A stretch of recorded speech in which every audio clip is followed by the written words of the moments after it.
Begin the meeting? Yes, Mr. President, we're ready when you are. Okay. It's 8:30, and I'd like to call the January 13th, 2023 meeting of the SDCERS Board of Administration to order. Rosie, do we have a quorum? Yes, Mr. President, we do have a quorum with all members present this morning. Okay, thank you.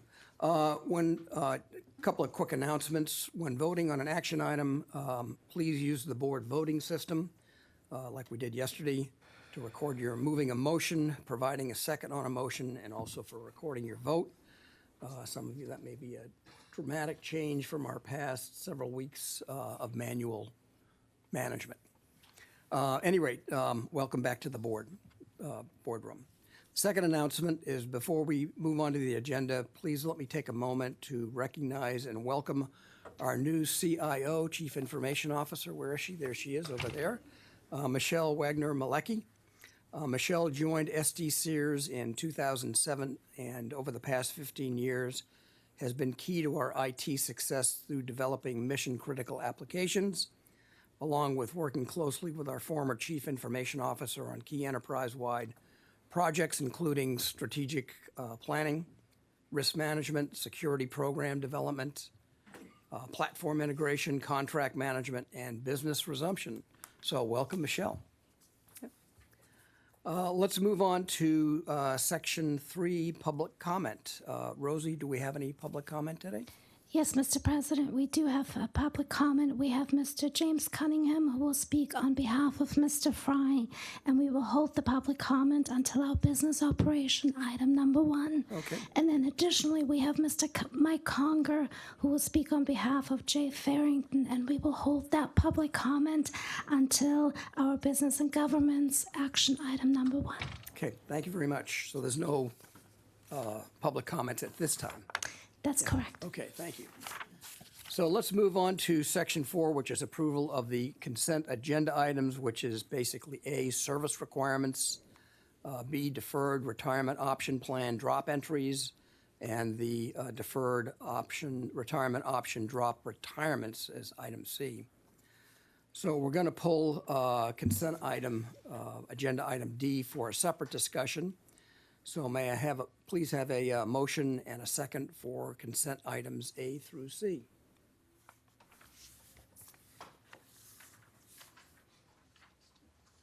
May I have someone move the item? Yes, Mr. President. Okay. Oh, I'm sorry. And we have a second on Cliff. Thank you very much, Cliff. Rosie, do we have a motion and a second? We do. Okay. Thomas Battaglia and Clifford Shearson are the movers. So would everybody please record their vote?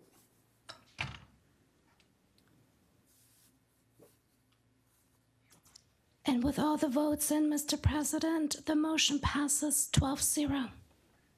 Thank you very much, Rosie. Let's move on to consent agenda item D, which is training. Training is being pulled for a separate vote to amend the board member education conference attendance list. Greg, would you please give us a background on this item? Thank you, Mr. President, and it is a pleasure to see the entire board together in person again. I think it's been 3 years since this happened, so it's good to see everybody in person here in the boardroom. Board members and audit committee members are encouraged to attend educational conferences to stay abreast of best practices in public pension plan governance, operations oversight, and institutional investments.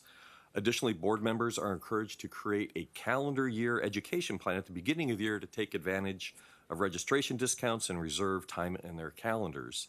In addition to the requested conferences in your board meeting materials, Paul Lotz requests an additional conference to be included in his list for consideration.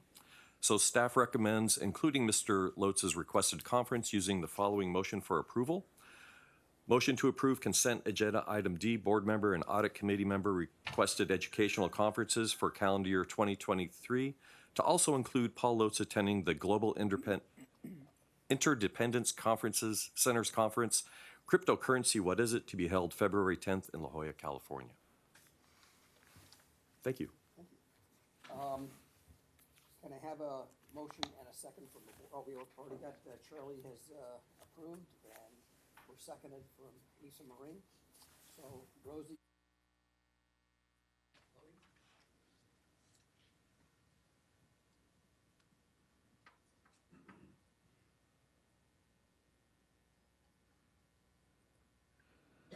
And with all votes in, this motion passes 12-0, Mr. President. Thank you very much. So this finishes our consent agenda items. Next, we'll move on to Section 5, Business Operations, and we will taking our business operations information items first before the action items. So we'll be voting on the proposals recommended by Jean after we get done with the two information items coming up. And I'll guide us through that. So first of all is we have two business operations information items.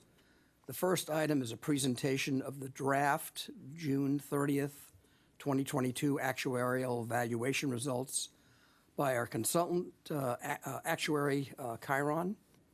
So the first item is presentation of the June 30, 2022 actuarial valuation results for the City of San Diego, the Port District, and the Regional Airport Authority. So Greg, could you please introduce Jean on this one as well? Thank you, Mr. President. Yeah. As we prepare to hear from our plan actuary, Chiron, I thought it would be helpful to share the flow for the next three agenda item presentations. First, the SDCERS plan actuary, Chiron, will present the preliminary results for the city, port, and airport's June 30th, 2022 actuarial valuations. This is an information item and requires no board action at this meeting and will highlight the city's $401 million regularly scheduled annual lump sum contribution payment to be made on July 1st, 2023. Second, the preliminary actuarial valuation results presentation will be followed by another information item where the three plan sponsors will provide a brief fiscal outlook for their organizations. And third will be an action item for the board to provide Chiron direction on the three funding decisions on how and when SDCERS should bill the city for their costs related to the members affected by Proposition B. As Marcel had unavoidable personal business and couldn't be here today, it is my pleasure to actually get more involved with the actuarial issues before us. And it is my pleasure to introduce our esteemed actuaries, Jean Kawarski and Alice Alsberg with Chiron, who serve as our consulting actuaries. And Rosie, could you bring up their presentation? It is up. All right. Well, Jean and Alice, it is a pleasure to have you here. And you're ready to begin when you're ready. Good morning. Thank you. And my comments today have already appeared in print, so I was quoted in advance. I'll probably be saying something different today than what the paper reported. So we are here to present the June 30th, 22 valuation, and we'll go over some background information, historical trends, then we'll dive into the key results, and we'll conclude with our projections. So I'll turn it over to Alice to provide the background. Thanks, Jean. Good morning. Whenever we present the valuation results, we like to start with this depiction of the system to simplify the complex actuarial valuation process. So this pension tank is a representation of the liabilities, being the size of the tank, the assets, the water or liquid in the pension fund, and then the different valves of assets coming into the fund and liabilities exiting the fund. So we see that on the upper left, assets enter the system through employer contributions and employee contributions, as well as investment earnings. But those investment earnings can fill the system, fill the assets, or deplete the assets of the system depending on the returns for the year. Exiting the system every year, there are annual expenses for administering the system, and then the benefits, which are the primary objective, is to provide those benefits for the members in the system. We show here a timeline of the actuarial valuation process. So today we bring to you the results of the June 30, 2022 valuation. And the results of this valuation will provide an ADC, that actuarially determined contribution, which gets paid by the plan sponsors for fiscal year 2024. And the plan sponsors historically have been paying that ADC on July 1st. So the results of this valuation are for the plan sponsor payment on July 1st, 2023. So today we bring to you the preliminary valuation results, And it's when we come back in March that the board decides to adopt or approve those valuation results for that ADC, actuarially determined contribution payment. The complexity of the system has grown over time with the various tiers of benefits that have come into play for all of the plan sponsors. To the right, we have the Airport Authority. We see with the color depiction that the teal and the purple show that the airport has 2 tiers of benefits for its members. There's the original tier, the classic tier, as well as the PEPRA tier. For the UPD, they have, similar to the airport, the classic tiers and the PEPRA tiers as well. The city has, over time, for the police, up to 5 different tiers of benefits for the police members. And what I'd like to highlight in this graphic for the city is the gray area. So that gray area represents the closing of the system to non-police members as of 2012. And it was in 2021, we see that dashed line in 2021 when the system reopened. But it's that entire span of time, those liabilities will be the question and discussion of our next presentation when we talk about the Prop B decisions. So now we'll cover the historical trends for the system, and the chart you're looking at now shows the last 28 years of the city's liabilities and assets. The liabilities are depicted in the blue bars, and the assets are the 2 lines. The market value of assets are the, I think it's the green or bluish color, and the gold color is the smooth value. If you look at the period between 1995 and 2000, the plan was nearly fully funded. And then we hit the period, the controversial period of MP1 and MP2, plus the dot-com bubble burst, and the funded ratio dropped down to 67%. Then improvement took place over the next several years until we hit the Great Recession in 2009, and you see the funded ratio again dropped to 66.5%. Then from that period to today, we're now at 76% funded, but what's most important to know is that back in 2009, we were using an 8% discount rate and outdated mortality tables. And today we're 10% funded better than we were back in 2009 at a 6.5% discount rate and much stronger mortality tables. The other thing I want to point out in this chart is the value of asset smoothing. You see, during the Great Recession 2009, we determined the city's cost based on the gold line. So we held it higher than what the actual market was. And it's dramatically shown in the past few years, where last year we had a spectacular 25.6% return, but we only gave the system credit for 10%. And this year, the 2 values are equal. And so we actually credited the system with a 7.32% return, which is higher than our 6.5% assumption. The next chart is comparing the city's contributions made to the ADC, the actual determined contributions. And you could see in those early years, the city actually was underpaying. That was during the MP1, MP2 years.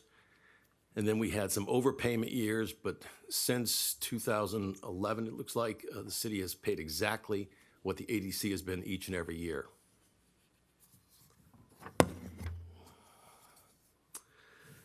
The next chart is looking at the experience compared to the assumptions. The gold bars are the investment experience, and you see investments gains are above the 0 line and below are losses, and you see how significant the 2009 loss was.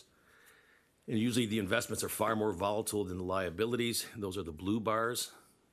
And to the right, we're showing how large the investment gains or losses are relative to the assets or the liabilities, depending upon what you're looking at. This next chart is something a former board member once asked for: what's contributed to the growth of the unfunded liability?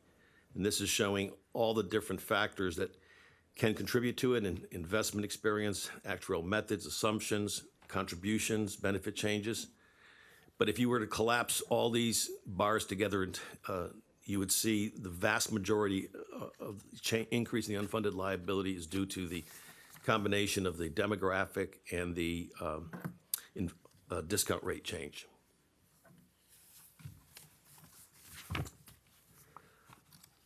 The Port District has somewhat a similar experience. In fact, it was very much fully funded through before the dot-com burst, and then it dropped down to 80.3%. And it also was hit with the Great Recession. And so they were at 77.5, and today they're at 79.9. Again, that's with the discount rate dropping to 6.5, and the mortality assumption strengthened. The port has always made the actuarially determined contributions from day one of this chart. And a similar pattern of gains and losses each year on liabilities and assets that the city has had. And also a similar pattern in the change in the unfunded liability. Again, the vast majority, if you collapse this all together, is due to that light purple, which is the demographic assumption changes, and then the teal, I think, color, the discount rate change. The airport authority is somewhat different picture. During the early years, they in fact were poorly funded, and then they did become fully funded, and they have pretty much stayed fully funded. And they're unique because they have a funding discipline or policy that states you cannot go below 90% funded. If you're below 90% funded, you need to make up whatever it takes to get to 90%. And if you're between 90 and 95, we're going to increase the funded ratio each year by 1%. So they've got a policy that should ensure that they stay above 90%. And there you can see they make contributions in many years greater than the ADC because of that policy. And again, similar patterns of gains and losses. And then we get to the sources of the unfunded liability increase, just like the city and the Port District. It's primarily due to assumption changes. So now we'll get to the actual June 30th, 22 results, and I'll turn it back to Alice. All right, thank you. So starting with the city, there were two significant developments which were incorporated into this year's valuation. One being the unwinding of Proposition B, and then the other being the salary increases above the assumed rate. So that we're all on the same page. Under Proposition B, the repeal occurred, and the plan was reopened to new hires as of July 10th, 2021. So in the results of this evaluation, we have new hires who came into the system since that July 10th date, who were in the system on June 30, 2022. But we do not have in this valuation the assets and liabilities attributed to the members who were hired between 2012 and 2021. Those are being reinstated, and calculations are being done to bring them into the system. The projections, though, do include future normal costs for that group of members who is being reinstated into the system. As for projection of pay, our actuarial assumption, or your actuarial assumption, is pay increases occur at a rate of 3.05% per year. However, effective July 1st, 2022, we see that the increases were slightly above that. General members 4.75, elected 5, police 5, fire the 305 assumption and 1% on January 1st, and lifeguards 4.5% and 3.5% on July 1st and January 1st in the fiscal year 23. So those salary increases above the assumed rate of 3.05% do contribute to actuarial liability losses, which we'll see in the coming slide. Here we present the primary statistics of the actuarial valuation. In the blue, the membership statistics. In the gray, we have the assets and liabilities. And in the gold, the breakdown of the contributions to make up the ADC, the actuarially determined contribution. So in the membership portion, I'd like to highlight the first row there, active population. That active count increased by 9.6%. And that large increase for the year is due to the fact that the plan reopened.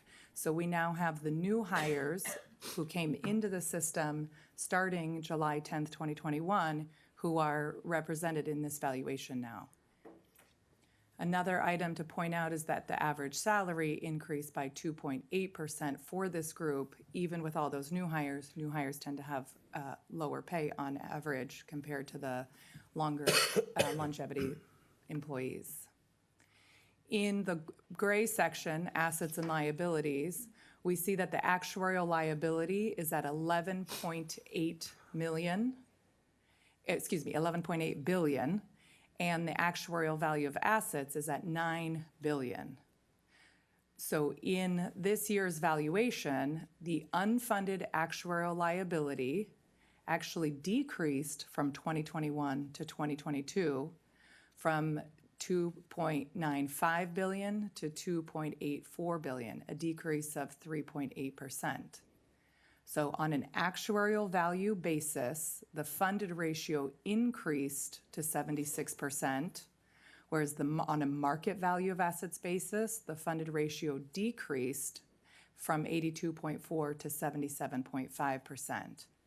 And that interesting dynamic there, that's due to the actuarial asset smoothing, where year over year, you're not chasing the market to try and hit contributions based on what's happening, because that can be volatile. But on an actuarial basis, you get a smoother process for funding purposes. And Alice, it's true, last year, when the return was 26%, the reverse would have happened, where you would have had a greater increase in the market value ratio than the actuarial. That's a good point. So that's how that actuarial asset comes into play. And then when we take a look at the contributions, so that ADC, the contributions are made of three components. So there's the employer normal cost, and the normal cost is the cost attributed to benefits accrued for the coming fiscal year. The UAL payment, which is the amortization payment of the unfunded, and the assumed or expected administrative expenses.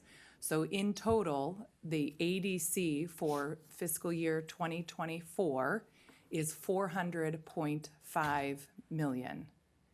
And the largest increase in those three components was from that normal cost increasing by 10.7%.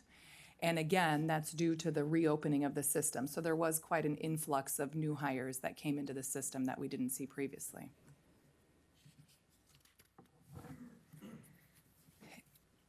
In order to understand how the results changed from 2021 to 2022, we present this summary. The first column, the actuarial liability and the changes therein.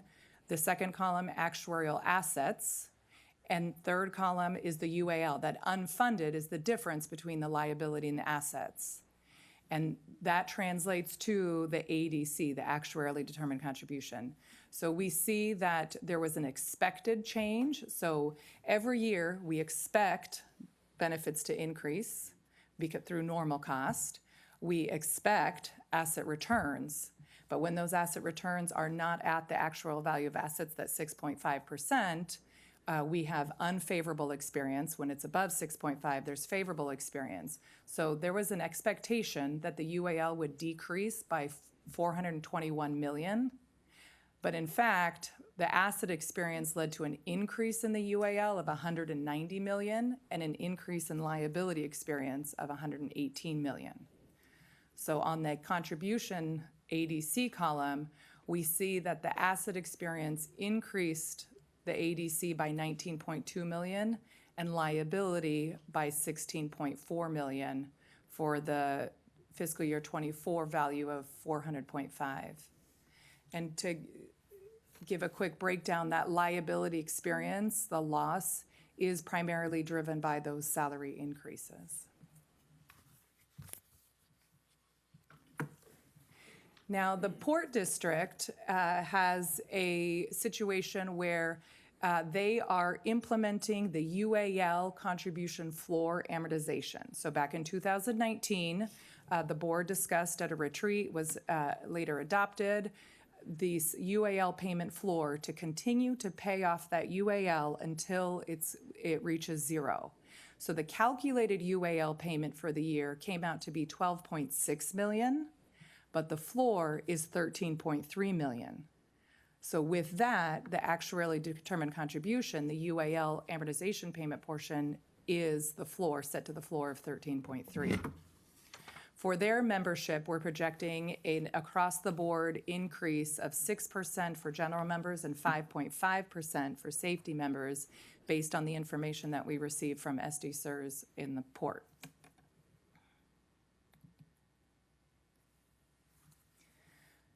The summary of valuation results shown here for the port, I would like to point out in the actives, we have a steady count of active population with an increase of 5% in that average salary, and a steady, relatively steady 2% increase on the members who are in pay status, with a 2.1% increase in that average member benefit for the year. The actuarial liability increased by 3.3%. The actuarial value of assets increased by 5.4%. So whenever the actuarial value of assets increases at a greater rate than the liabilities, we see an increase in the funded ratio. So the funded ratio for the port increased from 78.2% to 79.9% for the year. And similar to the city, on the market value, we see a decrease in that funded ratio. The contributions for the port remain exactly the same as last year. There was little change to that normal cost, which is what we like to see. It means that the actuarial assumptions are steadily calculating and projecting the liabilities as we expect. So we see that normal cost portion at 5.2%.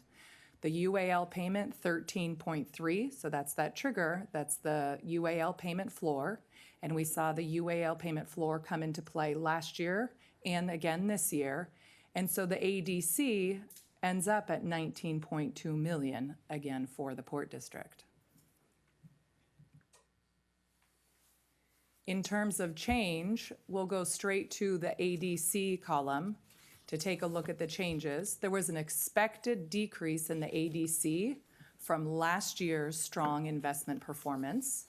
But since that strong investment performance from the prior year it did not materialize this year, where there's an increase to the ADC of 1.0 million from asset experience and a slight increase from liability experience of 0.8 million. And the net ADC stays at 9.2 million. The Airport Authority, as Jean already explained, has that internal funding policy to maintain the 95% funded ratio with a minimum of 90%. So it's those excess contributions that the airport makes per their internal policy year over year that brought them above the 95% target. So this year, their funded ratio stands at 95.4%.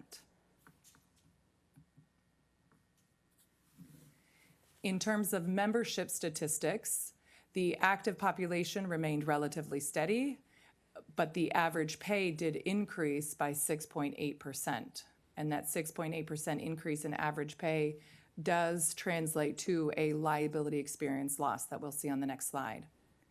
The funded ratio for the airport, there in the gray section on an actuarial basis, up 0.8% to 95.4%, and on a market value basis, down 7.5%. For the contributions to the airport, the normal cost increased slightly. That UAL payment decreased from 790 million to 754 million. And the administrative expenses are expected to increase at the steady rate of 2.5% for a total ADC of 4.96 million for the year.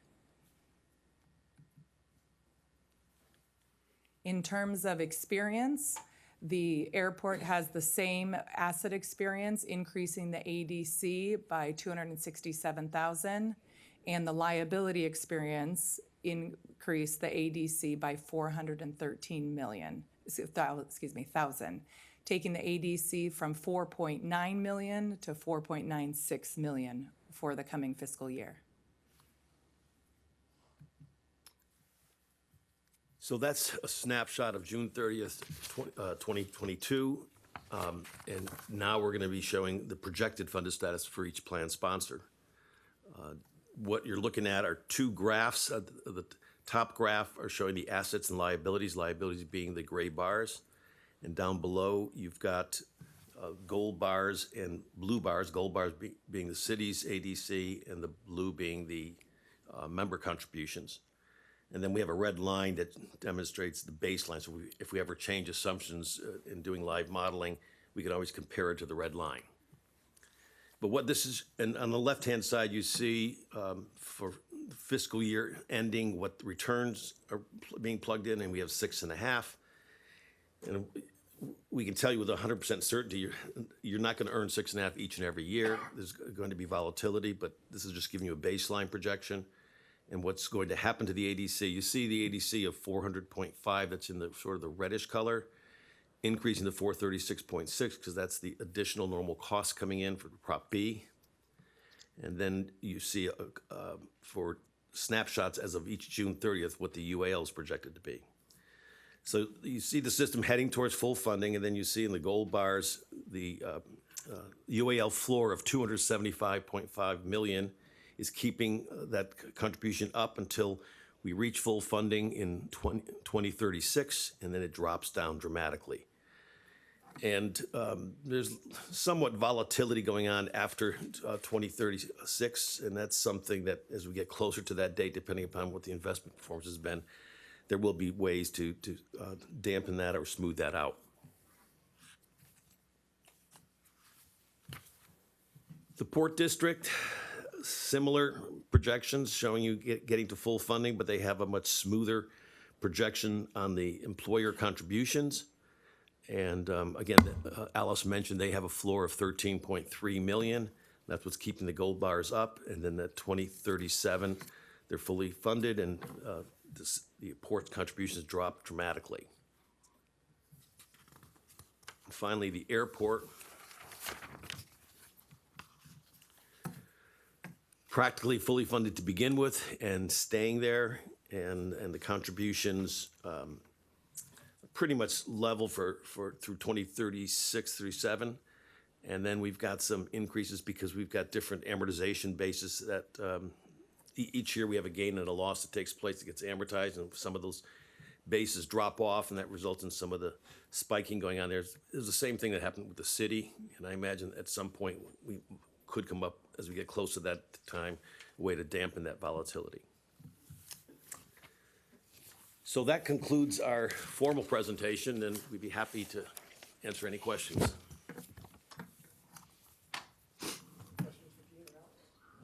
Yes.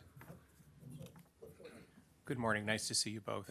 Alice, on slide 20, as part of your section of this presentation, you made a comment about it sounds like we're still waiting for some final data regarding workers who had worked, reinstated workers, people who had worked between 2012 and 2021. What's the timeline for getting that finalized, do you think? So Chiron has been completing calculations on these members who are being reinstated since this summer.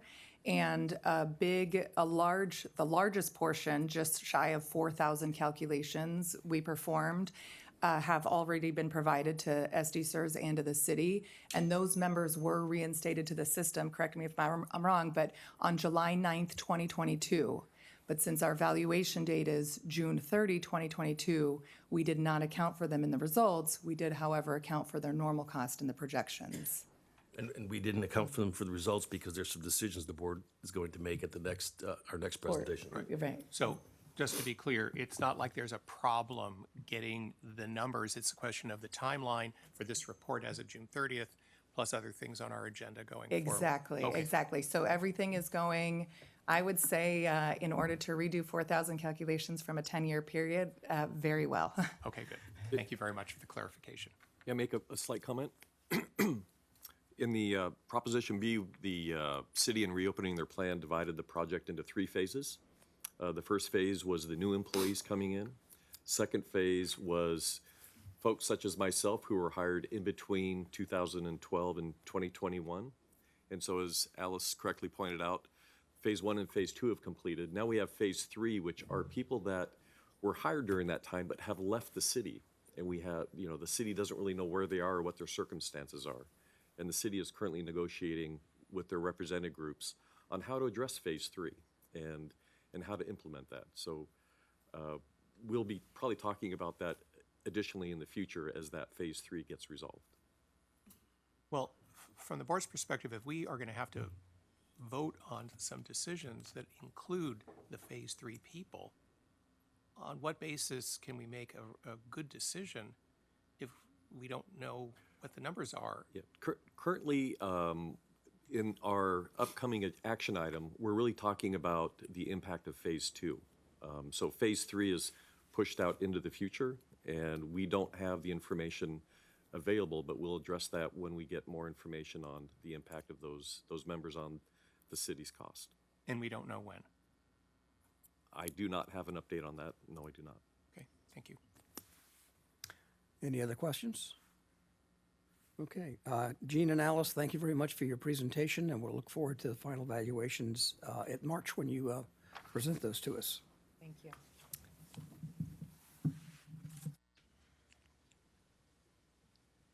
Okay, our second business operations information item is a financial update presented by our plan sponsors. Greg, could you please introduce these folks? It'd be my pleasure. It is my pleasure to introduce Scott Brickner, who serves as the San Diego County Regional Airport Authority's Vice President and Chief Financial Officer. Scott leads its accounting, airlines relations, finance, risk management, information technology, and procurement functions. Since joining the Airport Authority, Scott has led multiple airport revenue bond financings totaling billions of dollars, which funded very critical airport improvements. Scott is a certified public accountant who currently serves on the Financial Executives International San Diego Chapter Board.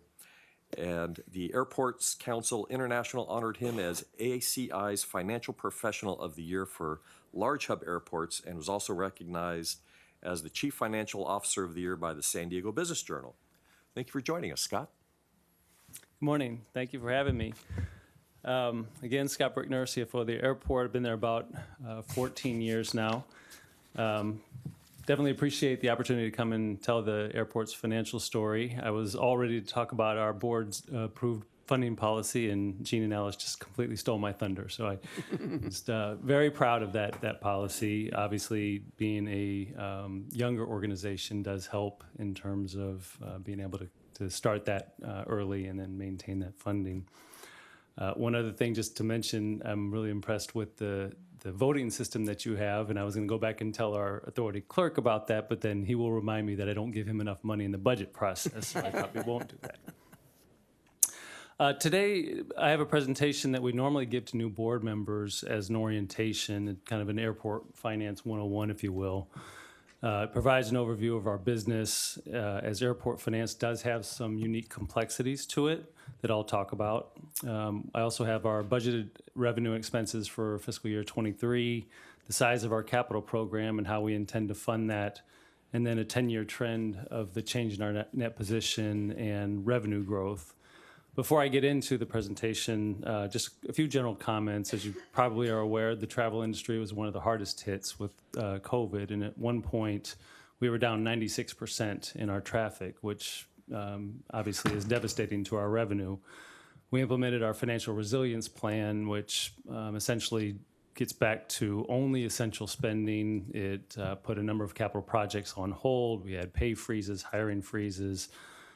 So with that, as well as very helpful federal relief funding of about $200 million, we were able to get through the pandemic really well. And that $200 million was very helpful in our ability to assist our tenants as well. So the airlines, the rental car companies, the concessionaires, we shared a lot of that relief with them as well. Traffic levels have recovered to about 90 to 95% of the 2019 levels pre-COVID. We did have some challenges just recently with the weather during the holidays, and Southwest had some issues. That has been resolved, hopefully, and we are hopefully back on our way to getting back to 2019 level traffic and beyond.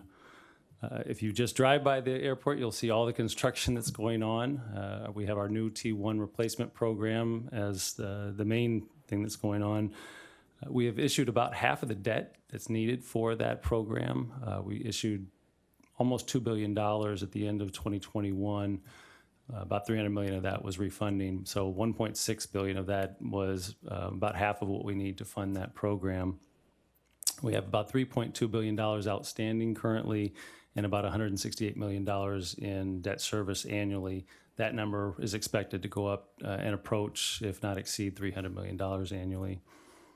The first 19 gates of our new T1 program are expected to be opened towards the end of 2025.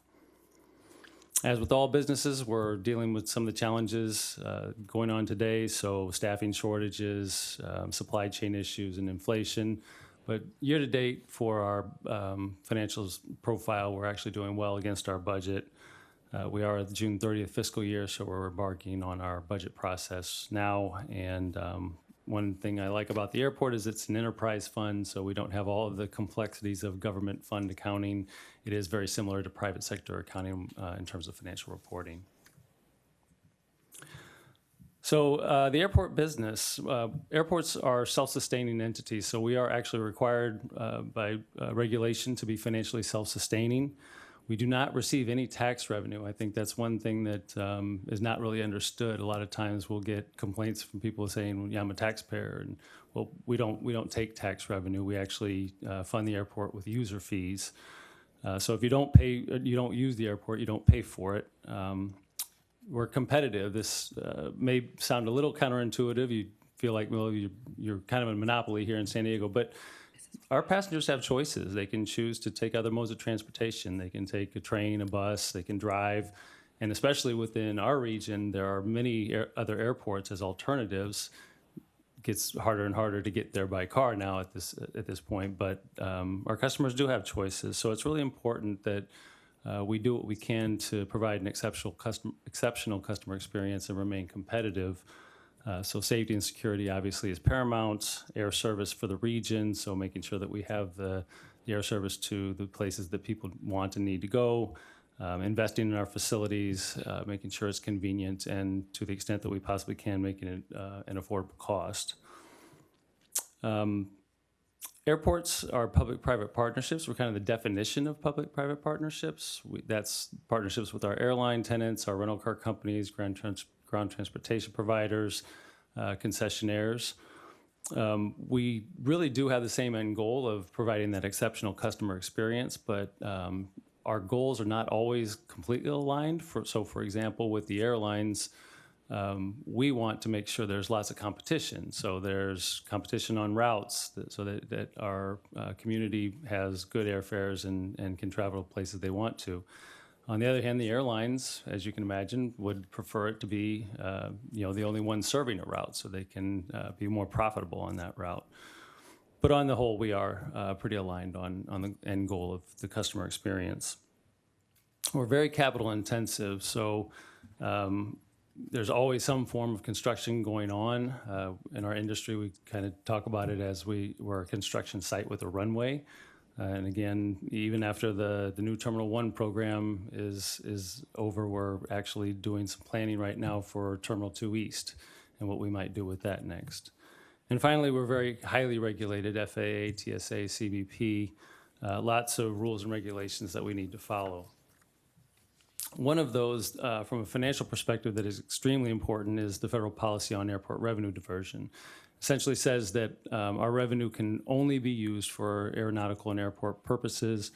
It cannot be diverted for any non-airport purpose, and that any use of property on the airport must be at fair market value. So basically, any of the revenue that's generated at the airport needs to stay on the airport. Our business cycle kind of starts with the airlines painstakingly looking at analyzing a market to decide if they want to deploy a very limited and expensive asset into a market. They evaluate their network, how it fits into that, and how profitable a route can be. And so it's a long cultivation period in terms of getting new air service. And our Vice President, Hampton Brown, is a real superstar in the industry, and has just done a fantastic job, him and his team, in bringing air service to our region. Passengers look at the schedules, the airfare, and convenience factors to decide what they want to do if they want to fly from San Diego. Hopefully the airlines serve our airport and the passengers decide to fly with us. We then generate revenue off of the products and services that we provide, so parking, concessions, ground transportation, rental cars, all of that. And then anything that's left over, so we take our revenues minus expenses, anything left over is then reinvested into the business, so reinvested to make a better airport.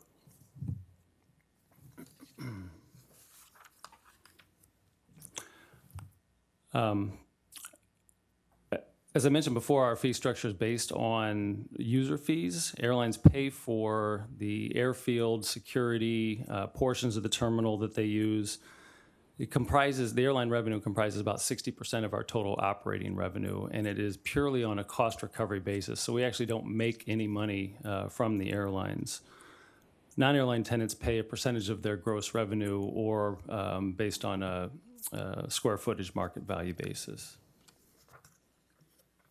Our fiscal 23 budget on the revenue side is $485 million. As you can see there, it's broken out between airline revenue, again, which was cost recovery at $196 million, non-airline revenue of $142 million, and non-operating revenue of $147 million.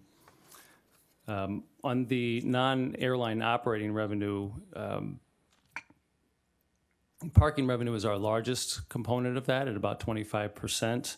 It's actually low by industry standards. We have such a small footprint here. We don't offer the same amount of parking as most large and even medium hubs airports do. So we need to do all we can to optimize our revenue on the non-airline side, because that's actually where we receive kind of the net that we're able to reinvest in the business. We charge 10% of rental car company gross revenue, so that's the $33.6 million you see there on the chart. Ground transportation permits and citations is basically permit fees or trip fees for the taxis and the Ubers and Lyfts. And terminal concessions, we also charge a percentage of their gross revenue, and that's $24.4 million. Ground rents is predominantly the lease revenue we receive for the rental car center from the rental car companies, as well as the general aviation facility on the north side of the airport. We also call it the fixed base operator. On the non-operating side of the revenue budget, you see there the passenger facility charges of $40 million. That's the $4.50 charge you'll see on your ticket when you buy airfare. That is collected by the airlines, remitted to us, and it can only be used for very specific purposes. We actually have to apply to the FAA for use of that fund. It can be used for safety and security, for increasing competition, for increasing capacity, or sound mitigation. On the customer facility charges, that's the $9 per day up to 5 days that the rental car companies have on their rental agreements. They again collect it and remit it to us. That can only be used for a rental car center or transportation to and from the rental car center. And we issued about $300 million of debt for that facility, and we're using the customer facility charges predominantly to pay off that debt. The capital grant contribution and Quieter Home program are FAA grant funding programs. Quieter Home is where we sound insulate homes that are impacted by aircraft noise. And the capital grants typically are for airside projects. So if we need to repave a taxiway or the apron, that is where we normally get FAA funding. On the expense side, our budget is $383 million. As you see there, for personnel is about 15%, non-personnel 35%, and non-operating $190 million or 50%. that non-operating side, again, 168 million of that is for debt service.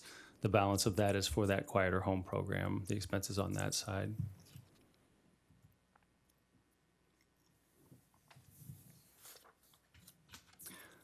Looking at the operating expenses themselves, so the personnel is 29%. Contractual services includes things like parking employee and rental car shuttles. Those are very expensive on our expense line item.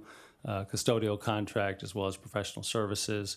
Safety and security is Harbor Police that we use the Port of San Diego Harbor Police Department, as well as guard services and aircraft rescue firefighting.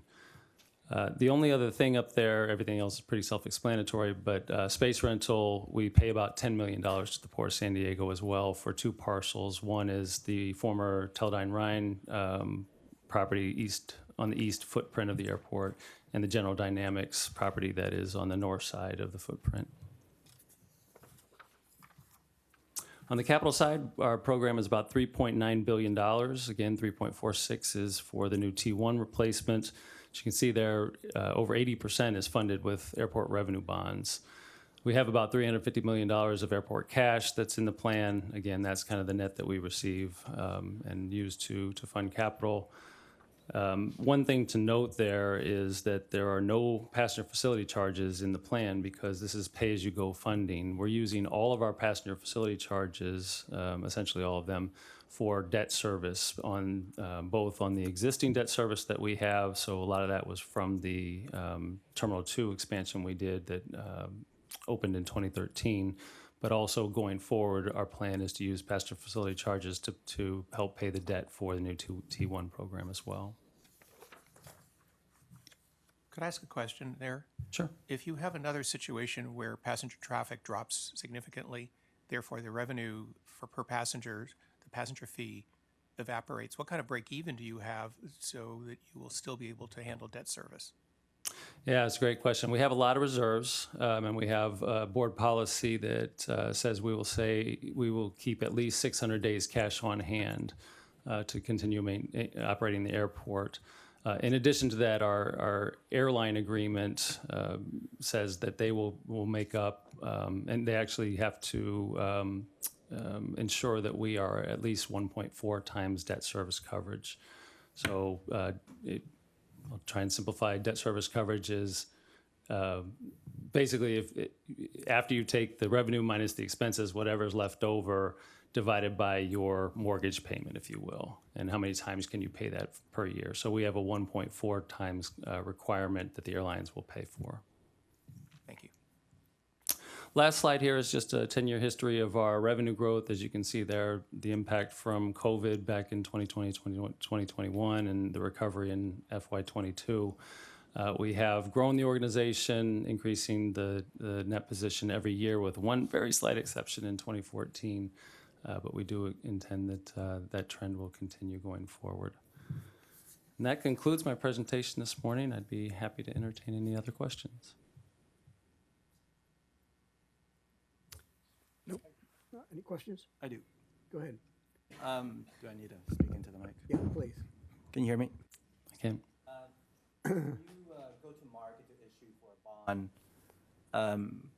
Can you? What is the current credit rating, and what is the sort of the buffer you have there for future capital raising? Our current ratings are AA minus with Fitch and A1 with Moody's. And I'm sorry, the second question was? I guess if I heard from the prior answer, the airlines are backstopping your credits, your debt coverage ratio. So at any point, you would never be under 1.4 times. Correct. I got it. Okay, thank you. Yeah, and the issue with that is you don't want it to get too expensive for the airlines because they may not bring a route here, right? So you want to make sure that you're keeping it affordable for them. Thank you. One last question as a consumer. Sorry, since we all use your facility. Who owns the baggage delivery system, the carousels? Who's responsible for the unloading and loading of passenger luggage? I mean, how does that work? You operate a very large and complex enterprise, but most consumers are dealing with, like, how long do I wait at TSA to check in, and like, what happened to my suitcase, right? Yes, yeah, and that's where the partnerships come in, because there's kind of a number of entities that and individuals that have a hand in that. We own the system itself, but the airlines have a consortium that manages it, and in terms of the system itself, the airline employees are the ones who handle the bags. So if your bag doesn't show up for 45 minutes, you should direct your ire at the airline and not at the airport. That's probably a good thing to do, yes. Okay. Any more questions? Well, thank you very much for your presentation. That was very good. Thank you. So, yeah, good luck on the next terminal. Thank you. Yeah. Greg, can you introduce the next speaker, please? Absolutely. It is my pleasure to introduce Robert DeAngelis, who serves as the Port of San Diego's Vice President, Chief Financial Officer, and Treasurer. Robert oversees the port's financial services, procurement, treasury, and risk and safety operations. And prior to joining the port in 2013, Robert served in various corporate senior leadership roles, including time served at KMPG accounting firm. Robert is a certified public accountant and is recognized as Chief Financial Officer of the Year in back-to-back years. I don't think I've ever seen that. By the San Diego Business Journal. Thank you for joining us today, Bob. Well, thank you, Greg. Good morning, everyone. So, wanted to talk a bit about talking about recovering from the COVID years, and we've completely recovered from that period. When you look back, all the cruise business was shut down, and we've recovered from that. And when you think of cruise, you have to realize the economic impact to the region, because each home ported cruise call, there's about 100 this year, each home ported cruise call provides over $2 million economic benefit to the region. So the Port of San Diego doesn't realize that in revenue streams. We only realize approximately $50,000 of revenue per cruise call. But the region within San Diego, with the flowers, the food, the beverages, that realizes over $2 million every cruise call. And we're back to our 2010 levels of cruise. One interesting thing about the port, we are also self-funded, and folks don't often realize that. So we get no funding from any taxes. Our hospitality industry, which is over 50% of our revenue's close to $200 million of operating revenue, recovering from the pandemic. During the pandemic years, over a 2-year period, we were down $90 million. We had a $22 million deficit. How we survived that was going into reserves. We also have an operating reserve. We had to waive our board policy and dip below the requirement in order to fund our operations. We protected employees. We did not have any layoffs during that period. We protected our tenants. Our tenants were greatly impacted. We deferred rent requirements. We provided funding for them in way of loans. We not only did we defer leases at some really impacted tenants, the smaller ones, we forgave any lease payments. I'm going to move to the first slide here. Wanted to talk a little bit more about our business. Next slide. Oh, I control them? Ah. No, I'm good. Thank you. So I talked a bit about the cruise. I also want to talk a bit about other aspects of our business. We also invest in the area. We have, which benefits the region. I'm going to focus on those benefiting San Diego primarily. We have a development coming into Harbor Island, which is a hotel development. We also have a new tenant coming in, and we're very excited about it. It was in the press.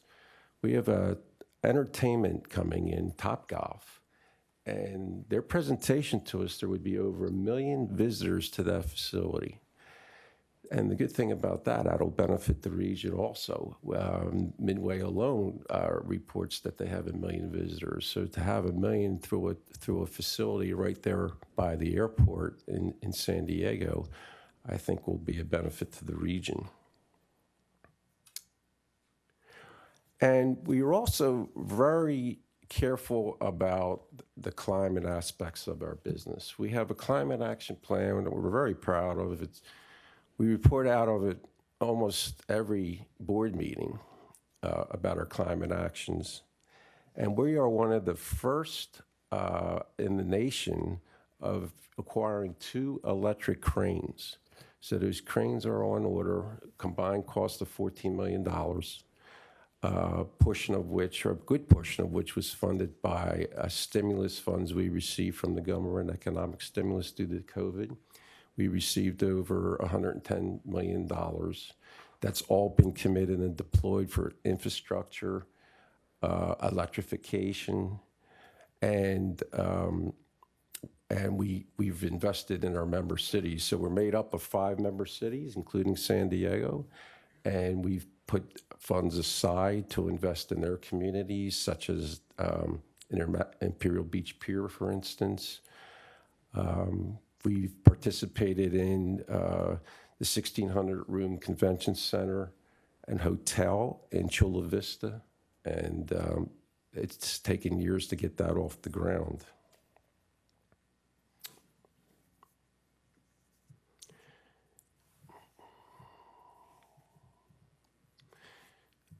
So you heard earlier from the actuaries, or Chiron, that since 2004, so over a 10-year period, 2004 was the year that the port became independent from the airport.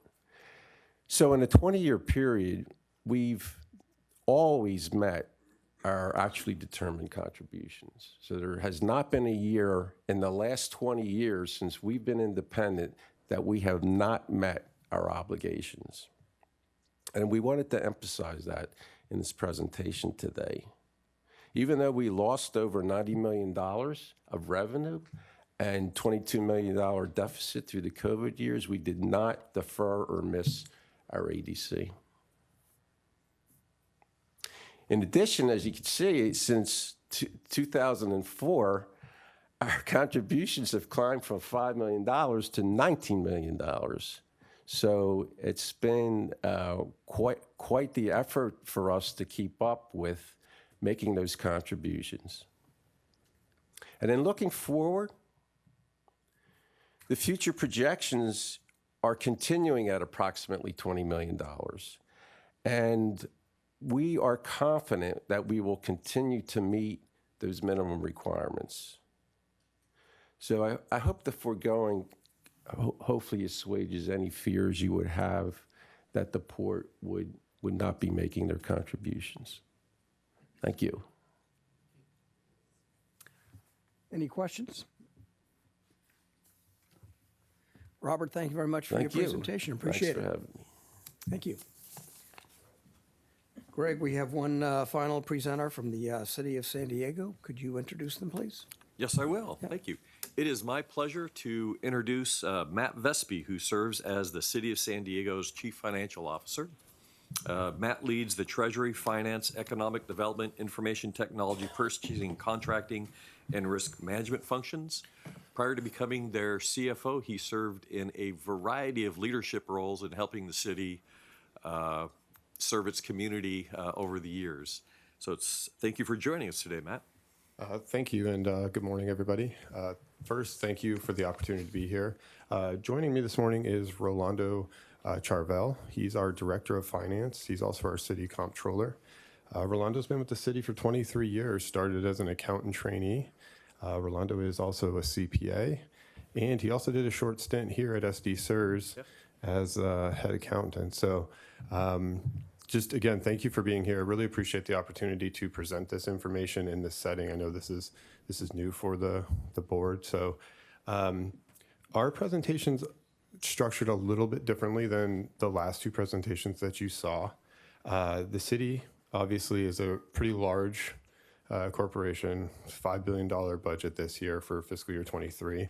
We're not going to get into the details of all of it because we'd probably be here much longer than you guys want to be here. But what we will do is we'll focus on three significant areas of the city's operations where the pension payment has a significant impact. So that's kind of how we've structured our presentation. We've also structured it in a forward-looking manner. We've taken, annually we prepare 5-year financial projections for our general fund, our water and our wastewater services, and then our capital program. And we've combined kind of condensed versions of those presentations here to present to you today. So with that, I'm going to turn it over to Rolando. He's going to get us started and cover the general fund, and then I'm going to pick up the enterprise funds and the capital program towards the end. Thank you, Matt. Thank you, Matt. Good morning, everyone. I'm Rolando Charvel, Director of Finance. So before we get into the numbers, we just wanted to give a little bit of an overview of the city. The city is a full-service municipality providing public safety services, police, fire, lifeguards. We also have two pretty significant utilities, water and wastewater. And of course, we are responsible for maintaining the city's infrastructure, including streets, sidewalks, street lights, in addition to the city's facilities that provide services to residents. Because we have so many different revenue sources, many of them which are restricted, we organize the city's finances, as most other municipalities do, through the use of funds. And that allows us to ensure compliance with those revenue restrictions. The largest fund that the city has is the general fund. That is a fund that is funded mostly with taxes, and that is where we have the most discretion in terms of our spending. The general fund pays for police services, fire and life rescue, parks and recreation, library, refuse collection, in addition to some of our transportation services. The two large enterprise funds that we have are water and wastewater. Those are mostly funded with fees, with ratepayer fees. And again, those have their own respective funds. We also have a series of special revenue funds, the most significant of which is the Engineering Capital Projects Fund that houses the engineering services that implement our capital improvement program. In addition to that, we have multiple capital funds that pay for, again, transportation, streets, maintenance, new facilities, new sidewalks, and things of that nature. All of those funds, some of those funds have employees, and the way that the pension payment is allocated for those funds is basically based on pensionable salaries.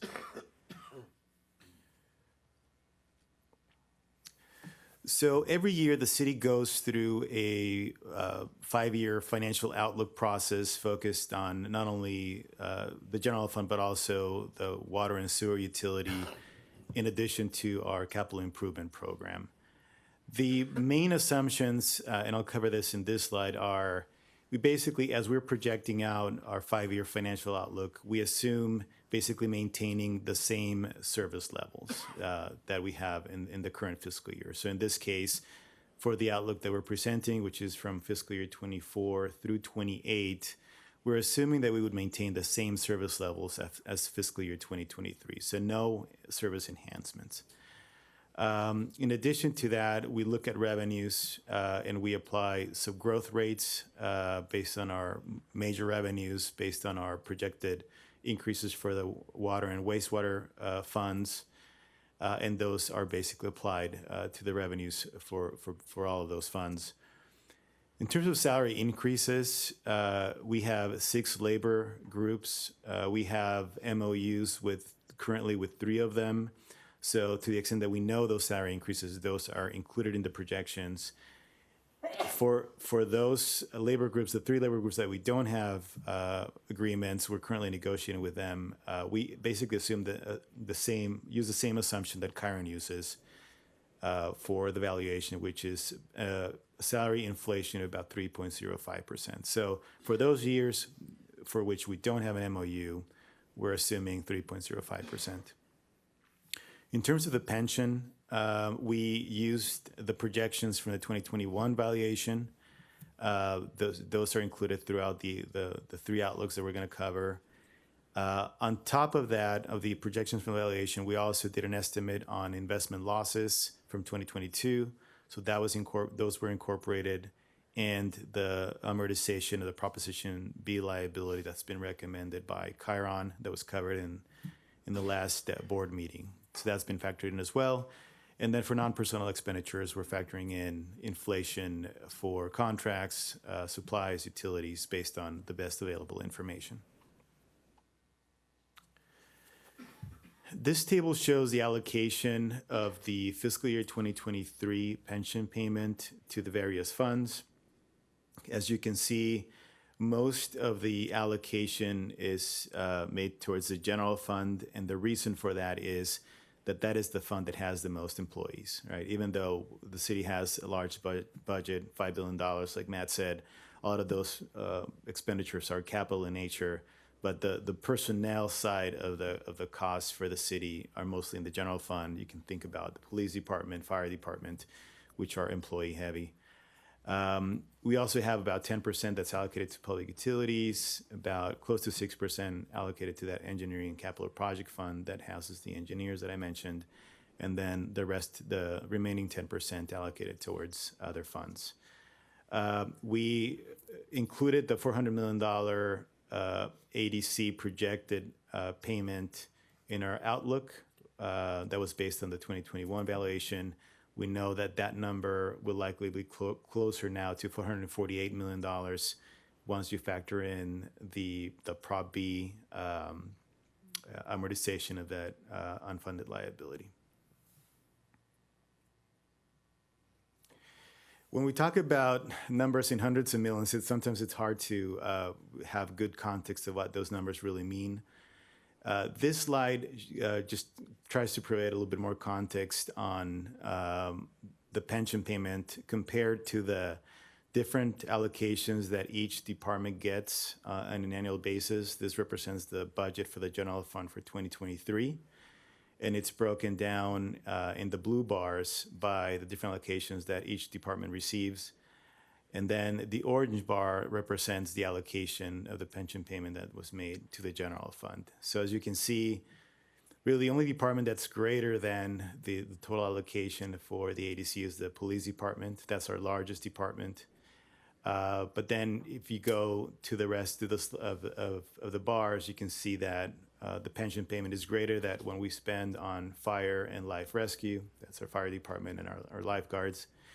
It's about twice as much as what we spend on park and recreation. It's about 5 times as much as what we spend on libraries. So just to give you a little bit of context of the magnitude of the pension payment and the impact it has on the general fund. Now that I covered a little bit of background on the city's operations and how it's organized, this is a summary of the 5-year financial outlook that we recently released in November. You can see when we start in fiscal year 2023, we basically have a balanced budget as is required by the city charter. We use the concept of baseline, and again, that represents basically maintaining services at the current levels, really no service enhancements. And that is really the basis of the projections. So revenues will be updated based on the most recent economic data. Expenditures are updated based on the most recent budget cycle, which had some additions, and then those service levels based on 2023 are projected for the next 5 fiscal years. The results of those projections, you see that we go from a balanced budget to a structural deficit of about $50.5 million. The reason why we have a balanced budget in 23 and we have a shortfall in 24 is because in 23, we used federal relief dollars that we received due to the COVID pandemic to cover some of those revenue losses that we had seen. The federal government provided those resources in order for us to avoid service reductions. So once you remove those one-time components, then you see that deficit of $50.5 million. For 24, those deficits are reduced over the next couple of years. And then by 2027, we see revenue growth, allowing us to basically be back in balance with a small surplus of about $700,000. The good thing on a positive note is that we still have some COVID federal funds remaining of about $52.1 million, which is going to help us over the next couple of years. And we also have about $72 million in cash above reserves that will help us mitigate some of those structural deficits. This graph shows our three major revenues for the general fund. These three revenues, property tax, sales tax, and transient occupancy tax, account for about 2/3 of the general fund revenue. For those of you who are not familiar with transient occupancy tax or TOT, that's the hotel tax that is paid mostly by tourists when they stay overnight in the city. If you look at property taxes, you see some pretty healthy growth for 23-24. That's because property taxes is about 18 months in arrears. And the impact in 23 and 24 is really the result of the last 18 months. So as you've seen, there's been some a pretty significant boom in the housing sector in terms of sales, in terms of home prices. That has been impacted more recently due to the rise in interest rates. So you see that growth taper down to more moderate levels in 25 and moving forward. Sales tax and TOT, those are more immediately impacted by the current economic conditions. We see some growth in 23, continue to recover from the pandemic, and then we go into more moderate levels. With sales tax, we are assuming that there will be a soft landing. As all of you are aware, with the impact of inflation and the actions that the Federal Reserve is taking to combat inflation, the raise of interest rates is having an impact on the economy. For the assumption that we use in the outlook, we assumed a soft landing. We're not assuming a recession. And that is why you see that lower growth in 2024. And then eventually in 2026, it picks up again. But again, more of a moderate growth. If there is a recession, that would likely result in losses of revenue between $25 and $50 million. So that would, again, have an impact on those numbers that you saw on the previous slide.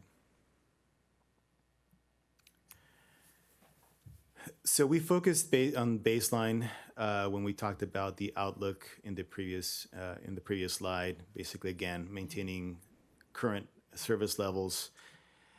The reality is that typically in a fiscal year, we will have expenditure additions in the budget. We have compliance requirements related to stormwater. We have compliance requirements related to SB Senate Bill 1383, which requires organic recycling by the city. And we're going to have other operational needs. The two rows below the baseline area in this table show a couple of the areas that we have a pretty good handle on in terms of the commitments that the city has made. We have our capital improvement program, and we know that there are certain facilities that are going to open, such as fire stations, parks, libraries. So to the extent those will be open, there will need to be staffed, equipment like fire engines will need to be purchased. So that's the area, the line that you see there for new facilities. Another very important commitment, and as you are all aware, homelessness being one of the greatest challenges currently for the city and for the region. We have been investing heavily on homelessness reduction solutions and strategies for the city. And this is a regional effort for the city. A lot of that has to do with emergency shelter for our homeless population. We have been relying on state funding for a lot of those expenditures, but with the economy not doing as well as it was before, we were relying on one-time grants where the state was using some of its surplus, tax surplus, to provide assistance to local governments. We anticipate that to dry up as the economy is not doing as well as it was before. So for these projections that you see there for the $17 million and the 56.5, that basically assumes that the general fund will need to cover those costs that have been typically funded with state grants.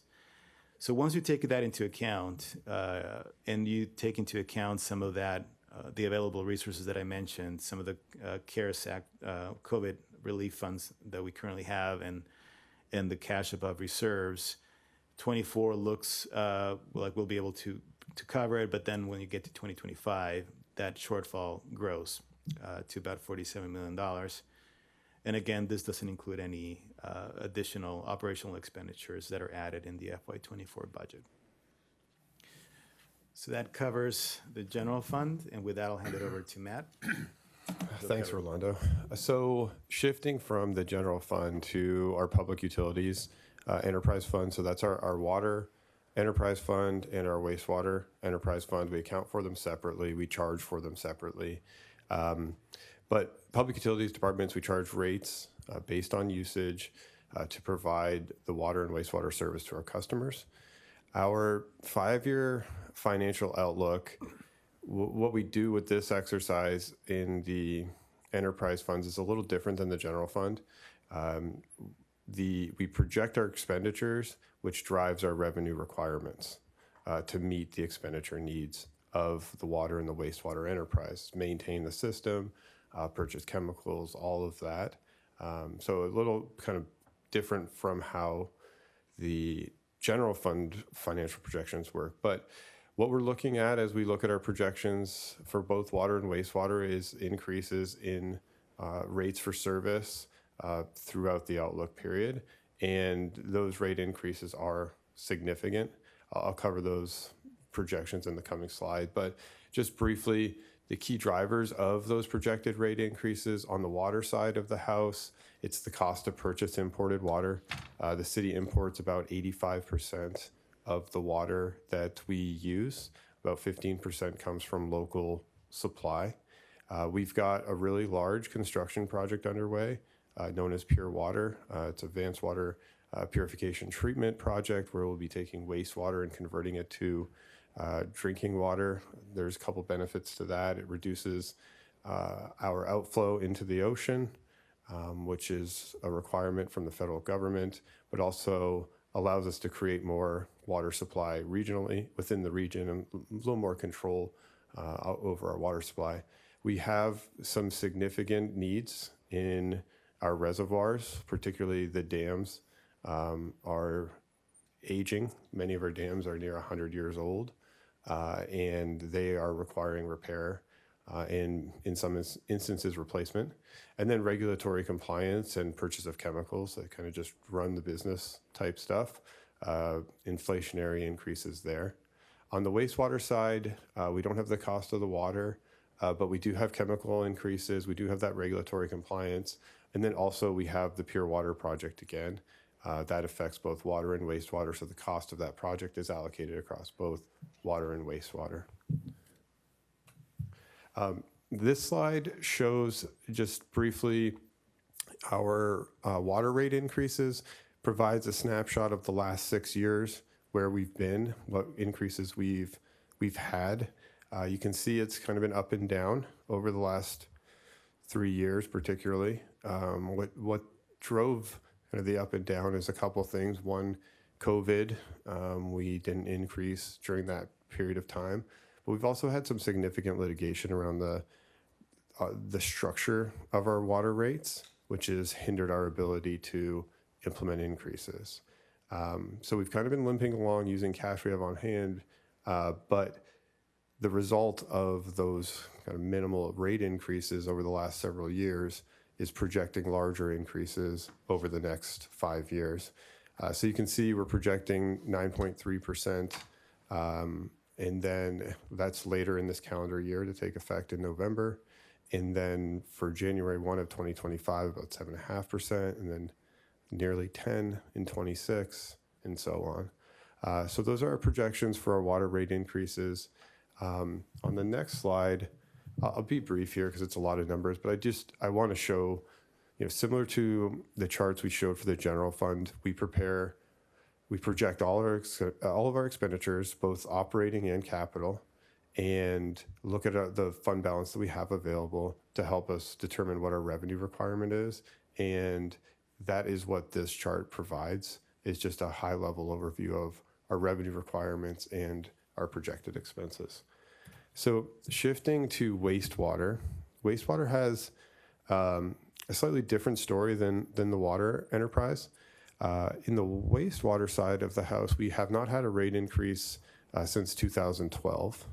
When rates were increased in 2012, that has allowed the wastewater fund to have significant or sufficient cash to fund the majority of its capital needs and maintain the system. So we've seen flat rates on the wastewater side of the house for a while. We did implement a rate increase in 2022, and then we are projecting rate increases going forward into the future. Most of our customers within the city limits are both water and wastewater customers, and therefore it's not a one-to-one, but you can add these two rate increases together, and the majority of our customers in the city limits are going to see, or projecting to see, an increase in excess of 10% every year for the next 5 years in their water and wastewater service.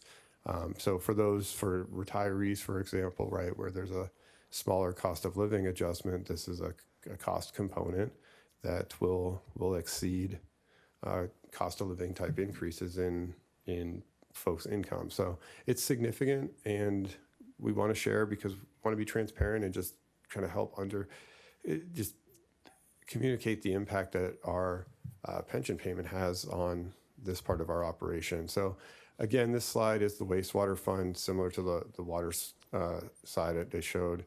Here, again, we project out our expenditure needs, both operating and capital, new things coming online, and then we use that to determine our revenue requirements and our projected rate increases to meet those required revenues. So shifting from public utilities to our capital program, the city has a lot of infrastructure assets, as I think we're all aware, right? From horizontal right-of-way assets to large, very complex facilities, from water and wastewater treatment plants and really large wastewater treatment plants to libraries and park and rec facilities, and we have 2 airports as well. On top of that, we have a huge network of stormwater systems. So those are just kind of a quick overview of our assets. So before I start on this, I just want to note the data I'm going to cover here going forward is from fiscal year 23 to 27. Our current capital improvement 5-year outlook actually gets released today. So we didn't have that information to build into these slides, but order of magnitude, this still works. So our CIP outlook, it projects our capital infrastructure needs for all of our asset classes over the next 5 years. And then we also project the funding that we believe we'll have available to meet those needs. Probably not surprising, the needs of the city's capital improvement program far exceed the funding that we project to have available. And that's summarized in the table on this slide. So you can see capital need in 23 about 1.9 billion, with funding of about 1.1 billion. And then if you aggregate that over the 5-year period, over there in the right column, our needs about 8.4 billion, with funding of about 4.1 billion. And it's important to note that the overwhelming majority of that shortfall, that gap, is general fund assets, right? The enterprise assets we project to maintain those assets and to cover the cost of those assets through increasing our rates, like how I just covered in the public utilities slides. But on the general fund side, we're much more restricted. So this chart just tries to graphically portray where our gaps are by asset class. You can see stormwater is by far our largest need. Good news on stormwater is that this year we executed a $733 million loan program with the federal government under their WIFIA program, for which the federal government will give us about $359 million in really low interest rate loans. The city will match with the other 50% from our own borrowing sources, but that will put a really large dent over the next 5 to 7 years in our capital infrastructure needs for stormwater. Then you can see that parks and our existing facilities are next. A little bit kind of misleading in this slide is our right-of-way needs. We break up the right-of-way needs in this slide by different types of assets in the right-of-way. So you can see streets and roads, street lights, bridges, traffic signals. If you aggregate those, that's also a large need of the city. So as I mentioned on that previous slide, the majority of the CIP funding gap is related to general fund assets. Now, we do have some cash. It's not significant enough, obviously, to address a $4 billion gap, but we have grants, there's gas tax, there's Sandex Transnet funding, and there's development impact fees.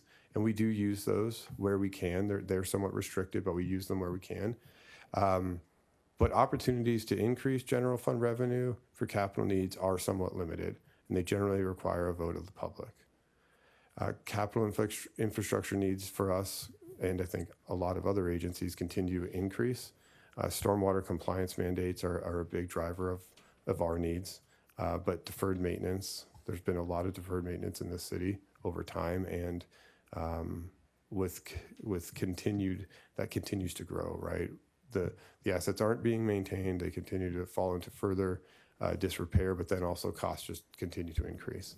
Climate action as well. That is going to be that's going to require a really large capital investment from the city. And then we have litigation claims as well.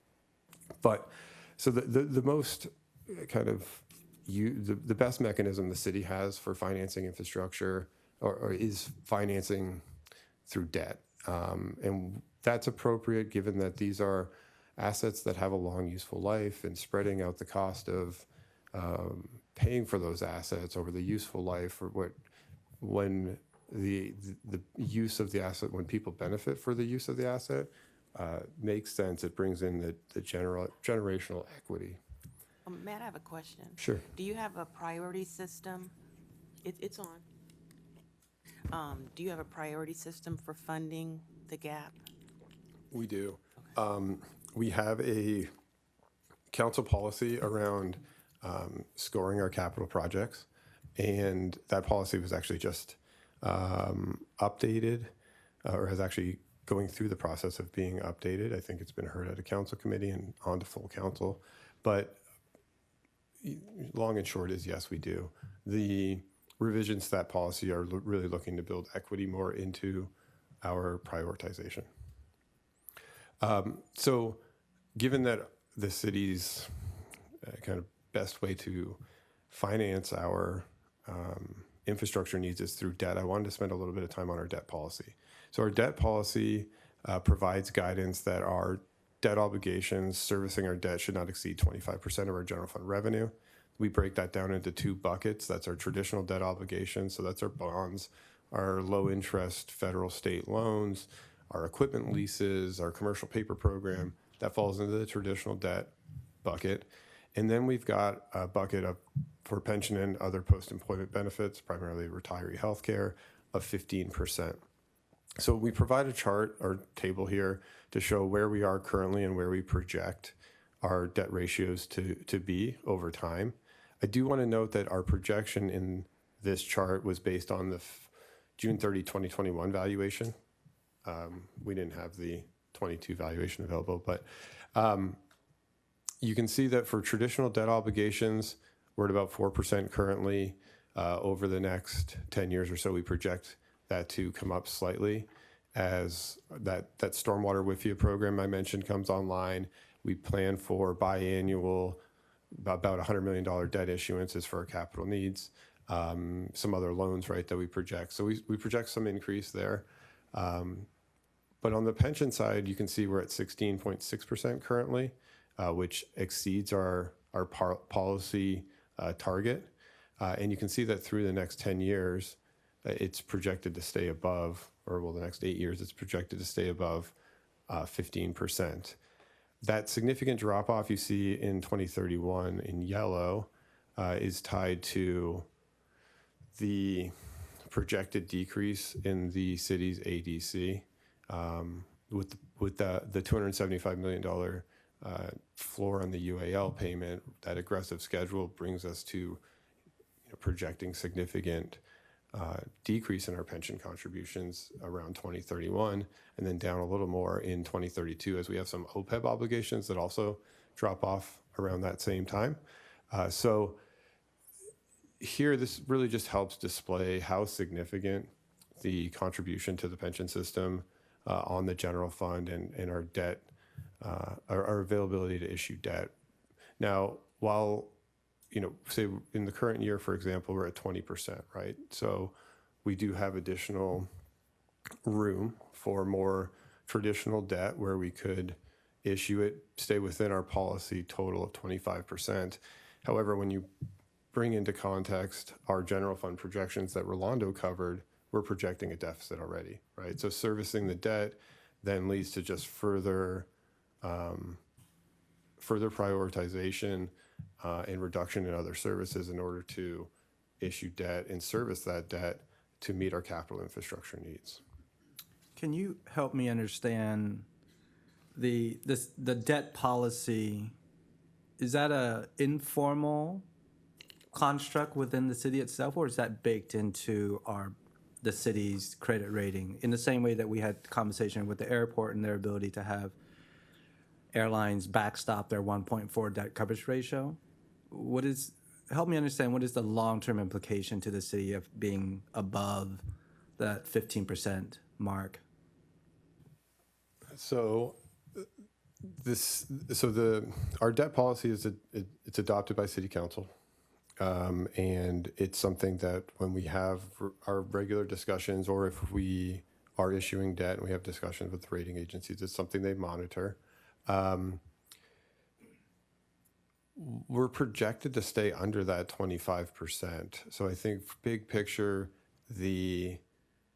specific to this, I don't think it's a concern of the credit rating agencies. However, where it is concerning is the continued deterioration of our infrastructure assets, that we don't have capacity to issue enough debt to fund those. And I think that's where that becomes a credit negative for us. But currently, our credit ratings are in a good place. We have a stable outlook. And we're very, very mindful of all of this in how we project to issue debt and those communications that we do have with the rating agencies. Just so if I can understand, I'm going to restate that. So at the moment, given these numbers, the city is able to stay under the 25% limit. That being said, it limits the city's ability to upgrade facilities, to issue bonds, upgrade facilities. So at a steady state without improvement, we're still below the 25%. Correct. Got it. Thank you. Can I add? Sure. Just to add, what the rating agencies are looking for is to make sure, once we have hard debt, bond payments, when you have the pension payment that's required to be made by the city charter, the city doesn't really have a lot of flexibility, right? With that 25%, we're basically using 25% of the general fund's revenue to make these payments. So that's really what drives the policy, right? So best practices is the general fund should not have more than 25% in hard debt obligations, including the pension. So the policy reflects that. So to the extent that that 25% continues to grow, then that limits the city's ability to have flexibility should there be a recession, should revenues go down. And that's what the rating agencies are looking for, making sure that there is that flexibility to cut if we need to cut services. So that really is what drives the pension. The internal policy is driven by that best practice. Are the enterprise fund issuances, like for pure water, is that a part of these debt obligations, or no, that's separate? This is specific to the general fund. Okay.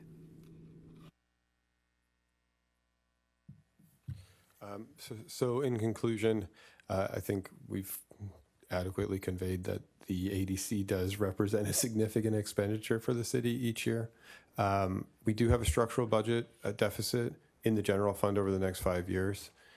We do anticipate rate increases for both water and wastewater to meet operational and capital revenue requirements.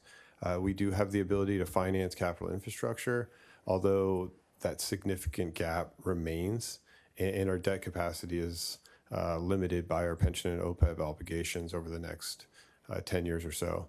But the way we get through this is prioritization and efficiency. Really, that's the key for us in order to continue to provide services to our city's residents. So thank you for the time. Appreciate the opportunity to be here. Thank you. Any questions for Matt and Rolando? I guess I have one. Sure. The line for homelessness, does that include funds from the housing commission, or is that separate? No, that's like I said, that it really is a regional effort. There's millions of dollars being spent on homelessness. That is simply the city's share of what we're spending, and mostly related to emergency shelter, providing emergency shelter to homelessness. So do your projections at all include the funds that may be available from HUD or from the state? I don't see them here. I can, so that slide, yeah, what it shows, if you want to go back. So that $17 million is the amount of general fund money that we need to contribute for fiscal year 24. We have, for our homelessness expenses, we have a lot of different sources of funds, like you just mentioned, right? HUD and CDBG, we've got a whole, they're all accounted for separately outside of the general fund. So our total homelessness spend is probably somewhere in the $75 million range, but what we don't have funding for those ongoing programs basically falls to the general fund to cover. And for fiscal year 24, that's $17 million. For fiscal year 25, we're projecting it to be $56 million. And that's the significant increase from 24 to 25 is that if the state HAP grant isn't refunded again by the state, that would be an expense that falls to the general fund. So we're projecting that we wouldn't receive that funding again. Hopefully it does come through. That would obviously help our situation. So do you have a solution I do not. regarding the pension payment? I mean, Regarding the pension payment? do you have a solution? I mean, we've had some conversations about this. We've actually spent a lot of time on it. My thought is that for the city specifically, the pension landscape has changed significantly a couple times, right, over the last decade, right? We went from, we had pension reform light, I'll call it, 2009. Then we had Prop B, which was really significant. Now we're to a place where the pension system's fully reopened. And I think the SDCERS board has had a lot of tough decisions in front of them, right? This has been a lot of up and downs over the last decade.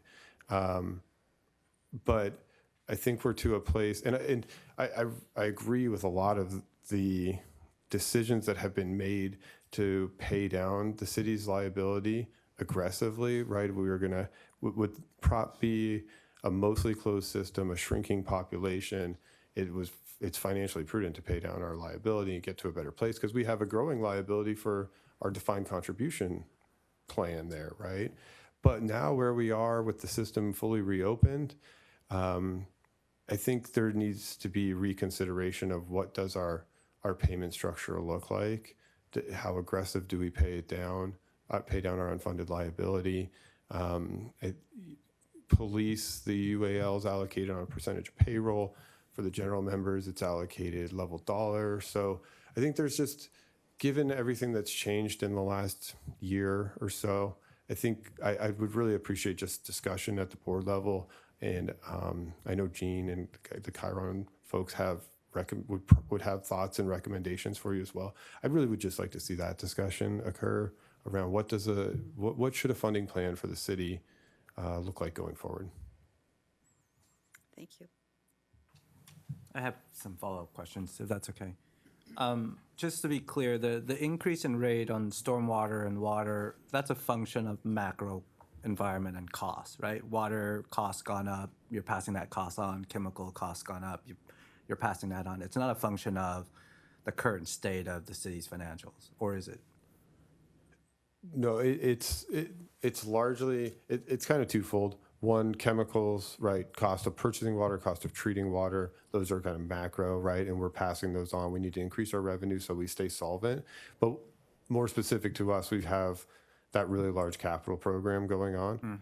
And when that debt service comes online fully towards the end of that outlook period, that's something that's kind of more specific to the city of San Diego and impacting our rates. Got it. And then what is the city's current credit score right now, credit rating? So we have several different credits. Lease revenue bonds, which is our primary for the general fund, is AA minus for Moody's and Standard & Poor, and then a stable outlook. And then how close is the city to perhaps dropping down to the next level of rating? And if that does happen, what is the change in cost of capital for the city? Well, we have a stable outlook with both of those rating entities. We'll be in the market this spring for a $175 million general fund lease revenue bond issuance. I expect that we will maintain our credit rating and maintain a stable outlook. Buried in these projections, we're also planning to get back on track with our reserve contributions. That's something that's looked at favorably by the rating agencies. So I expect it to be a positive discussion with the rating agencies. I don't think we're at risk of downgrade at this point. If there was a downgrade, do you have an estimate of? I don't have an estimate for what that would mean for interest rate wise. Any other questions? Rolando and Matt, thank you very much for your presentation. It was very, very, very informative. Thank you. Thank you. Okay. So I would like to suggest that we take a break at this point before the members of the board blow up here. So why don't we come back at 10:30? Would that be adequate for everybody? That's good. Okay, good.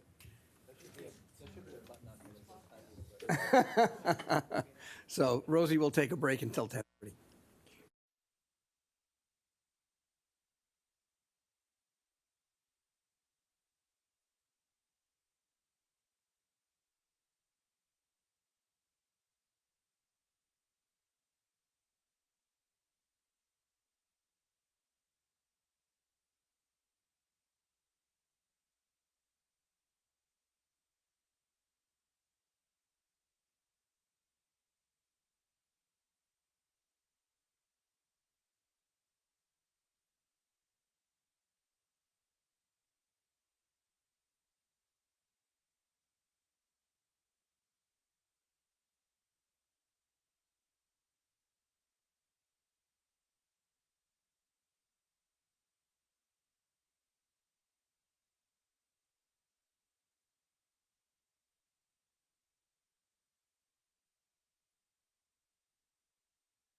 Tom, is anybody else, Tom, is there anybody else outside in the hallway?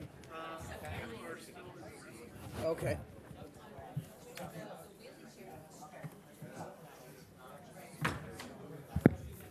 Yeah, I think.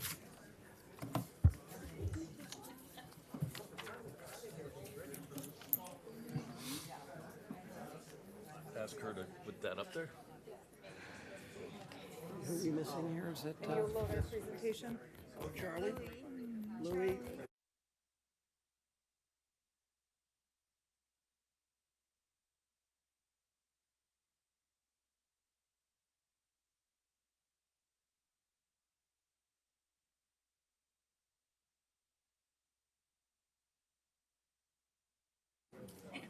Okay, folks. Agenda. We are at A, Section 5A. Did we miss this one?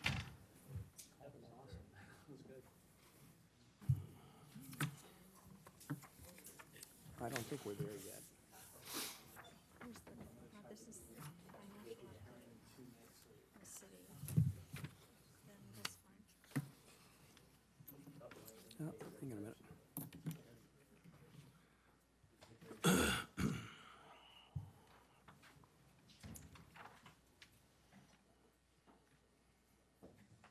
Okay, thank you very much for getting back to order here. Yeah, I think it's now time to call back in the Gene and Alice show. So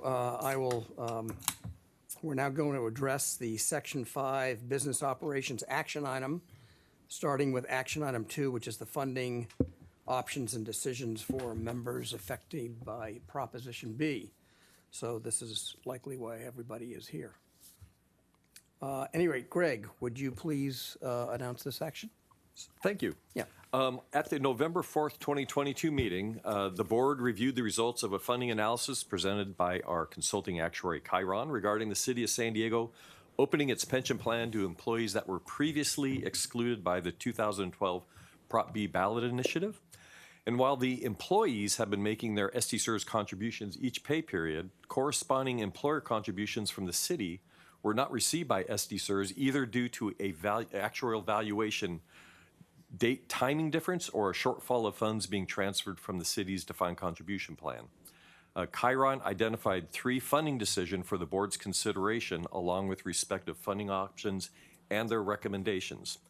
Chiron is here today to receive direction from the board on these 3 funding decisions.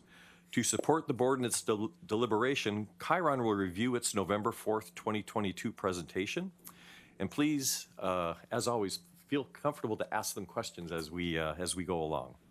Additionally, staff provided a memorandum including a brief discussion on the board's funding objective policy and how they are most beneficial as a structure for decision-making when they are considered in a group.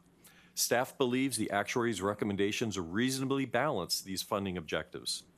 The staff memorandum also includes a high-level analysis on the magnitude of the decisions before the board today. The approximate value of the 3 funding decisions represents approximately 2% of the city's $11.8 billion liability and about 7% of the plan's $2.8 billion unfunded liability. Now, the magnitude of these 3 funding decisions today are very important, but not overwhelming compared to the total plan. And we've got the presentation up, so Gene and Alice, please begin when you are ready. Thank you. So again, this is a repeat of most of what we presented in November. And the background, July 20th, 2012, Prop B came into effect, close entry to all non-police new hires. And then July 10th, 2021, it reopened to new non-police new hires. And on July 9th, 2022, eligible active Prop B employees could retroactively enter SDCERS. And Greg already mentioned the funding options for these 2 groups. So I'll go to the next slide and explain, I think, what these funding options consist of. We'll be talking, or Alice will be talking about normal costs. Those are the costs of the benefits earned in a given year. And the shortfall is with respect to the group of people that starting in 2012 where they missed the normal cost all those years because we're retroactively re-entering the system, and those missed normal costs accumulated with interest gives you the actual liability. And with that, I'm going to turn it over to Alice, who's going to go over each of the three decisions. So there are two groups of members affected by Proposition B that we'll talk about. This first decision is related to the reopened new hires. So once the system was reopened, all the new hires who came into the system, once they entered the system July 10th, 2021, the members began paying their share of the benefits being accrued for that year, but the city had not yet made the payment. So decision number one, how and when should SDCERS bill the city for that fiscal year 2022 normal cost? And we went over this in great detail in November, so we're going to not cover the play-by-play details unless someone would like to, we certainly can. But our recommendation would be that the city pay that normal cost from fiscal year 2022 on July 1st, 2023 as part of the 2024 ADC. So in our presentation earlier today, we focused on the actual results of the valuation, that 2024 ADC. So we recommend, in addition to that $400 million, to include this missed normal cost. Decision number two relates to the normal costs, but for the members who were active but not in the system over that period of time from 2012 to 2021. Now, these members will have missed the members have been paying their normal cost portion once they re-entered the system, but the city's portion, the city would be missing 2 years of normal costs. That's fiscal year 23 and fiscal year 24. So that normal cost being the immediate cost being accrued for the benefits today, we recommend that the city pay those normal costs on July 1st, 2023 as well with that ADC payment. And the third decision at hand has to do with the shortfall.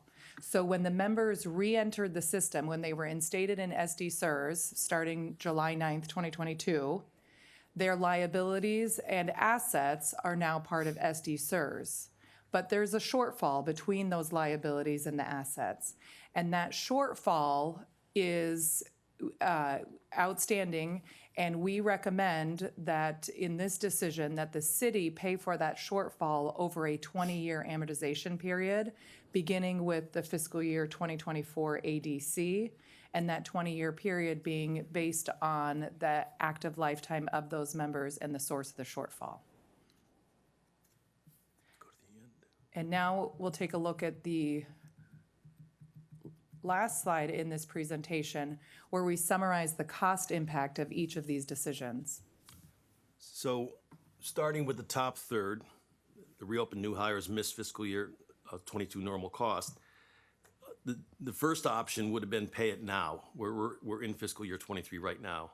But since we're coming up with the bill for the city for fiscal year 24, it made much more sense to pay it then, and it's just a little bit of interest added between now and July 1st. And we didn't think it really made sense to amortize a missed normal cost because the members paid their normal cost, and we think the city should be charged for the normal cost. So that's the basis for the first recommendation. And the same would hold true for missed normal cost for fiscal year 23 and 24 for option two here, well, not option two, decision two, that combine the two together and pay it with the fiscal year 24 ADC instead of paying $35 million now and then 36 July 1st. And again, we don't think you should be amortizing those missed normal costs. And keep in mind, offsetting this is the fact that the city will not be making defined contribution on behalf of these members. So it's not a total add-on of 72. You've got to subtract what the 9 and 11% of payroll for those other groups, which I think might be close to 60 million. And finally, the shortfall. Can you clarify that again real quick? So the net pay for the city, because the city's not making benefit plan payments, they're saving $60 million. I don't have the defined contribution data here, but we're just guessing it's somewhere in the neighborhood of 60 million. Okay. The 2 years. And if someone has other information. I think, if I can jump in, I think what Gene is alluding to is that during this time, the city, just because of how this has unfolded in timing, did not need to make a payment into the defined contribution plan nor SDCERS. So he's just recognizing that factor. I get that. I'm just trying to understand, if 72 million is the gross number, the net number is something in the low teens. Yes. Okay, that's what I was trying to get at. Thank you. Thank you. And do you have any idea how that's accounted for in the presentation we just heard? In the cash flow presentation? Does anybody? I really, as I'm not an expert in that analysis, I really don't want to answer that. I can surmise, but I don't think that would be wise. I think the information that I just saw from the city is that they were looking at just really presenting their expenses for the year. So all the expenses that they were projecting over the next 5 years were included in that presentation, but I can't tell you the differential or. So do you believe that a pension payment was included in there? At the beginning of the presentation, I believe they covered the cost that it was actually included in their 5-year projection. Yeah, I think I heard that as well. Yeah. How'd I do, Matt? Yeah, the city folks are here. Why don't? Yeah, come on up.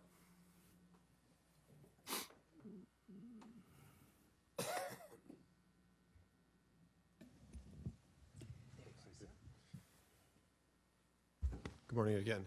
So yes, our projections did include pension contribution for next year. We started with the 400.1 million that was projected for the city in the June 30, 2021 valuation. We grossed that up using an estimate of investment losses and then the amortization of the 10.79 million as well on top of that. So I think all in our projection for ADC for fiscal year 24 is about $430 million. And the way all of this lays out, our cost would be, it's going to get confusing, but it'd be about 448 million. So Matt, all of these 3 recommendations are accounted for. Correct. And so the city's more than comfortable with these recommendations. Correct. We accounted for so for option in the second table, the active Prop B, the missed 23 and 24 normal cost, we actually accounted for the missed 23 normal cost in our fiscal year 23 budget. So we would either roll that budget forward or possibly make the contribution early. So I think long and short, we've accounted for all of this. We've been planning for all of this. Thank you. Yep. And the last recommendation on the shortfall, I mean, that's 10 years of payments that the city hasn't paid those normal costs, but that makes sense to become part of the unfunded. And we recommend amortizing it over 20 years because we looked at the Prop B members and their future working lifetimes 20 years.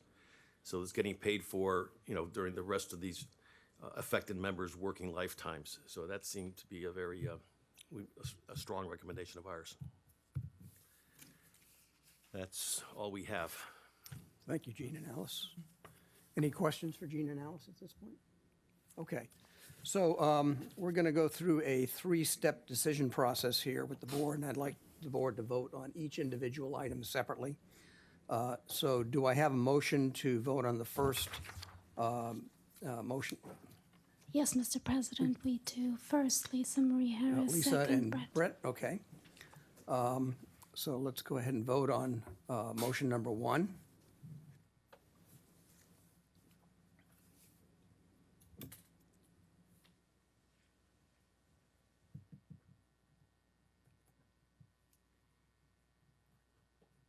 And Mr. President, with all votes in, the motion passes 12-0. Great, thank you very much. So we'll move on to motion number 2. Do I have a motion and a second for the second decision, which is how SDCERS should bill the city for the fiscal year 23 and 24 normal costs? So we do, Tom and Charlie have seconded.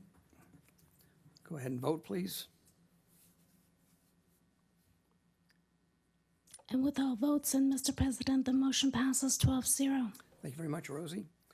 And moving on to the final and third decision, do I have a motion and a second for the decision to bill the city for the unfunded liability from city-defined contribution account transfer shortfall? So we have Michelle moving and Cliff seconding. Please go ahead and vote. All votes are in, and the motion passes 12-0, Mr. President. Excellent, thank you very much. So I think that concludes our voting on the Prop B items. Gene and Alice, thank you very much for joining us. Oh, I'm sorry. Can I ask Gene a question? Sure, by all Gene. means, go ahead. Hey, one thing that we didn't talk about is the upcoming valuation that the board will be seeing in March. How is that going to differ from the draft valuation they saw today? I don't think it'll differ at all. Well, we will include these funding that's right. recommendations. So you will see an increase to the ADC for the coming year. Rather than that 400 million, it'll be 486, the sum of these three highlighted yellow components from the three decisions. All right. And should the city decide to pay early, we would probably notate that also in the valuation. We'd make the adjustment. Yes, and we always take into account interest and timing of payments when rolling forward assets and liabilities. All right, thank you. Thank you very much. Thank you. Okay, see you in March. We'll see you in March, having Gene and us. Alice, thank you. You won't see Alice, you'll be in France. We'll see you, Gene. Croissant, please send croissants. Okay. Okay, I think our next item here is a staff recommendation to deny the request to consider the board's decision to deny the industrial disability retirement application of John Fry. I understand from Mr. Cunningham, who is John Fry's attorney, that he has requested a temporary postponement until a future date due to some scheduling conflicts. So we're going to go ahead and just postpone that section at this point. So again, there's nothing that I'm aware of that related to any legal proceedings. Just we've got a scheduling, or he's got a scheduling conflict that he has to. I just wanted to mention that Mr. Cunningham was actually in our meeting this morning and ran up against a timing deadline and had to leave. So he apologized profusely and appreciates the board's flexibility. Okay, so Greg, I lost track of where we are here. This is. We are going on into the audit committee. Oh, excuse me. I'm sorry, there's the financial report.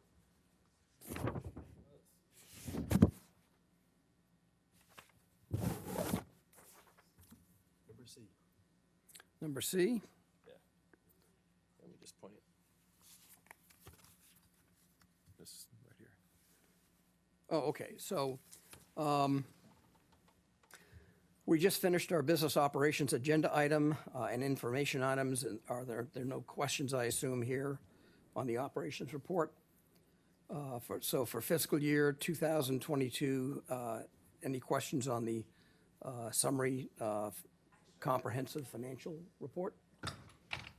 Okay. Hearing none, we'll move on to section 6, which is the audit committee. Okay, so audit committee chair Lana Rodjenko, good morning. If you could please provide us with your committee report, that'd be excellent. Great. Good morning, everyone, and Happy New Year. I'm going to report on the November 16th, 2022 Audit Committee meeting. In the meeting, we had one action item, 3 informational items, and 3 reports, as well as some questions and comments. First, I'll go over the action items. The first action item was to appoint the Audit Committee Chair, which the committee motioned to have Lana Radchenko, myself, to continue for another year as the Audit Committee Chair, which was approved by all committee members 5-4. And I'm honored to be serving in that role. Next, we had 3 informational items. The first being the 2022 Annual Comprehensive Financial Report. Ted La Silva reviewed the 2022 ACFR with the Audit Committee and answered questions when asked. And the final ACFR is included in the board materials today. Second was the MGO summarized communications. David Bullock and Craig Harner from Macias, Guinea and O'Connell, which is the MGO, presented communications resulting from the audit. The MGO issued the associated audit reports after the audit committee meeting, and MGO reports are also included in the board materials that you have today. Third information item was SDCERS operational tax compliance. Johnny Tran introduced Jeffrey McGuire from the Cuttack Rock firm, who completed a review of the SDCERS tax compliance efforts related to ISR code for government retirement plans. Recommendations were provided by that firm and discussed with the audit committee. The 3 reports that were included in that meeting were the internal audit division report. So Sarah Dixon, our chief internal auditor, provided a status on the port district's remediation efforts related to the payroll audit from a couple years ago. The second report was the information technology report by David Bond, giving us a cybersecurity update. The third report was the benefits administration division report, and Marcella provided the Prop B update. Last, there was questions and comments from the chair, board members, and staff. In that part of the meeting, Greg thanked Natasha Koller for joining the audit committee, and also thanked David Bond, who is retiring, for his service at SDCERS. And that concludes my report. The next audit committee meeting is scheduled for March 8th, 2023.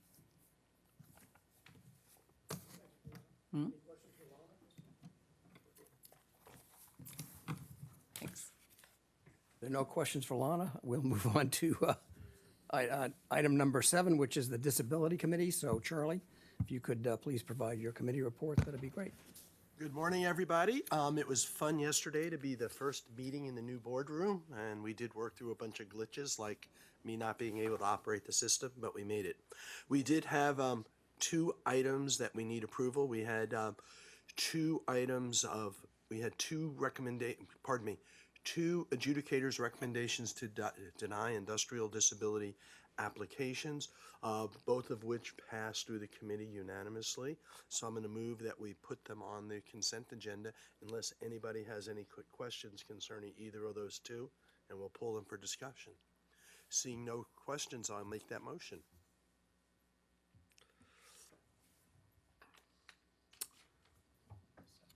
Okay. And it's been regularly moved in second, so I guess we're ready for the vote.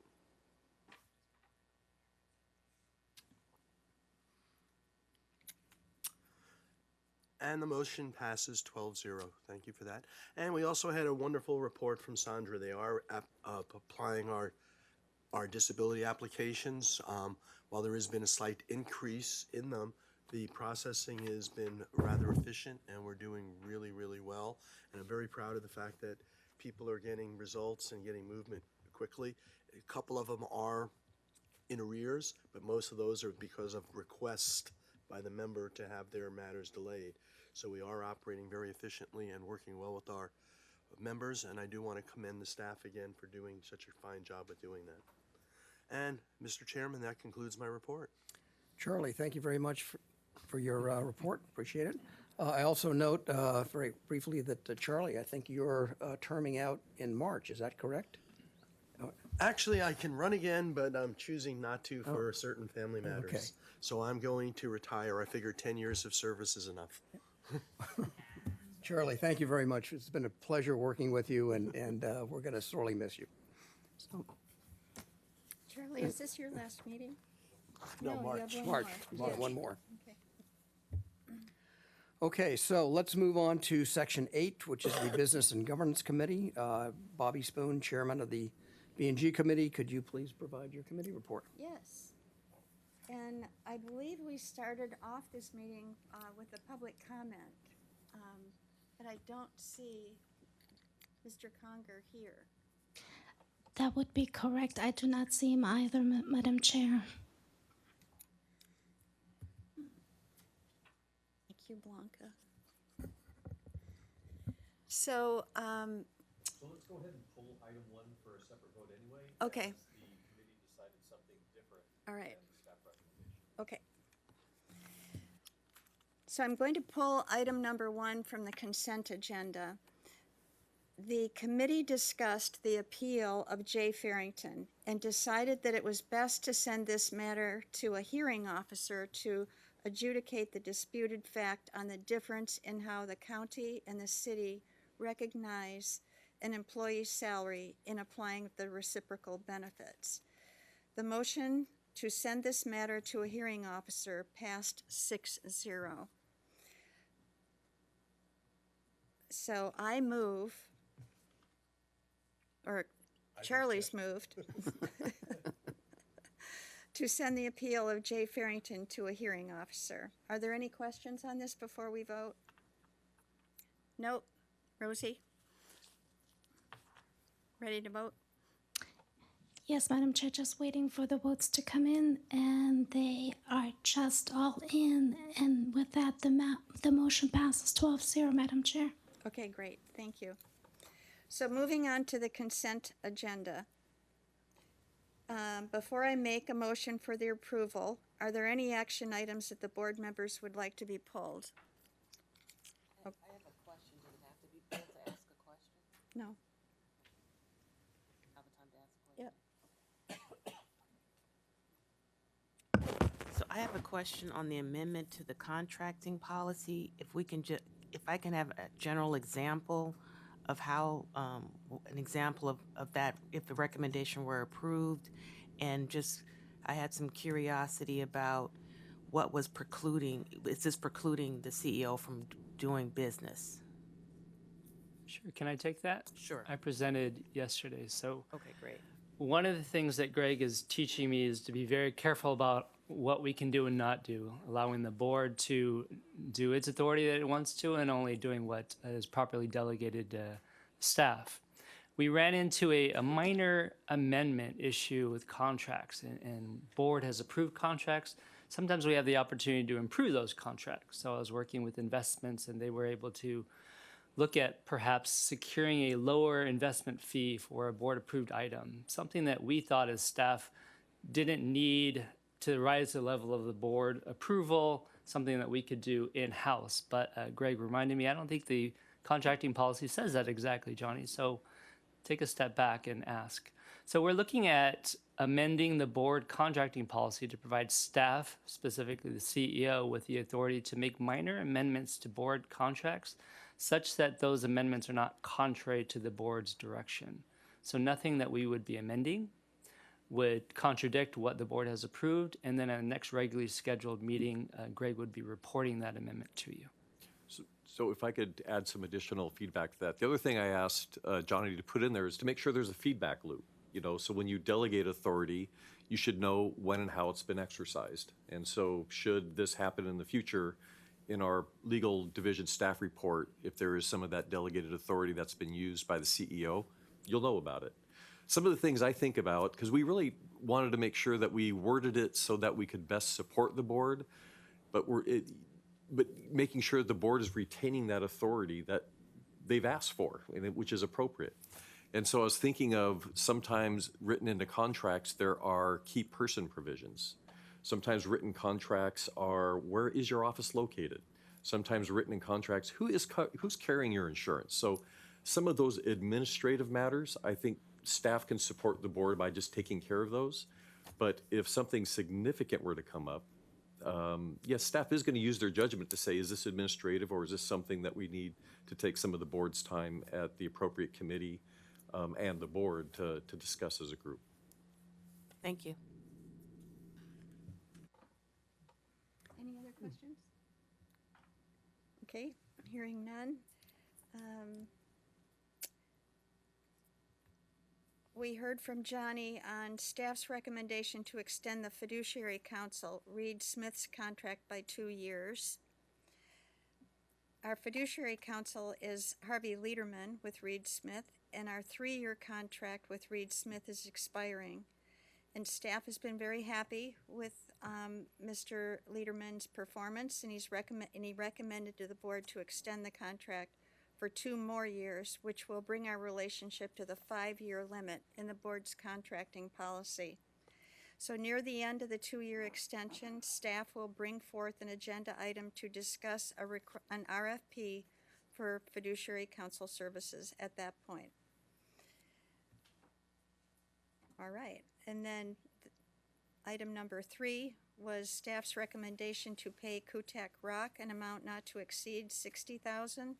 There was approval for 50 and a prior motion. However, we've had speakers come in from Kutak Rock, and we thought it was going to run a little over 50, so staff is asking for an approval for 60,000, which is greater than staff spending authority. And that was approved, 6-0. And then we had staff's recommendation to approve various policies, one of which was just discussed.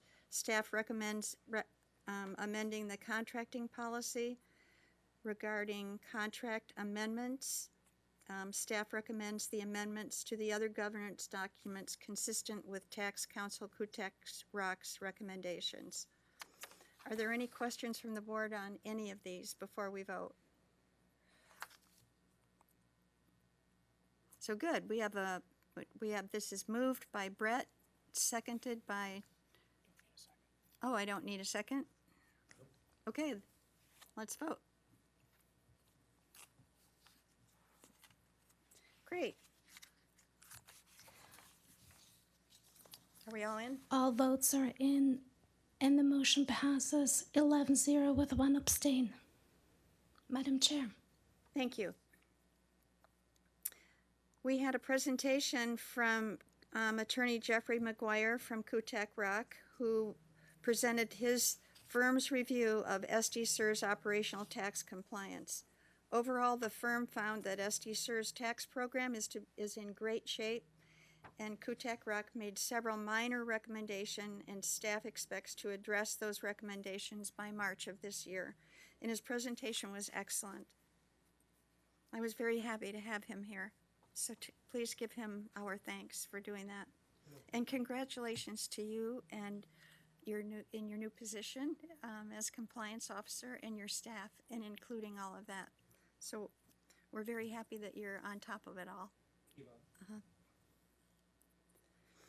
We heard reports from Cynthia McQueen, or Queen, you should be McQueen. Cynthia Queen from Member Services. We heard from Greg on benefits, and we heard from our new CIO, Michelle, on the information technology report. And the remainder of the reports are included in the board packet. And that's all I have. Back to you, Paul. Great. Thank you very much, Bobby. Any other questions for Bobby on the B&G committee?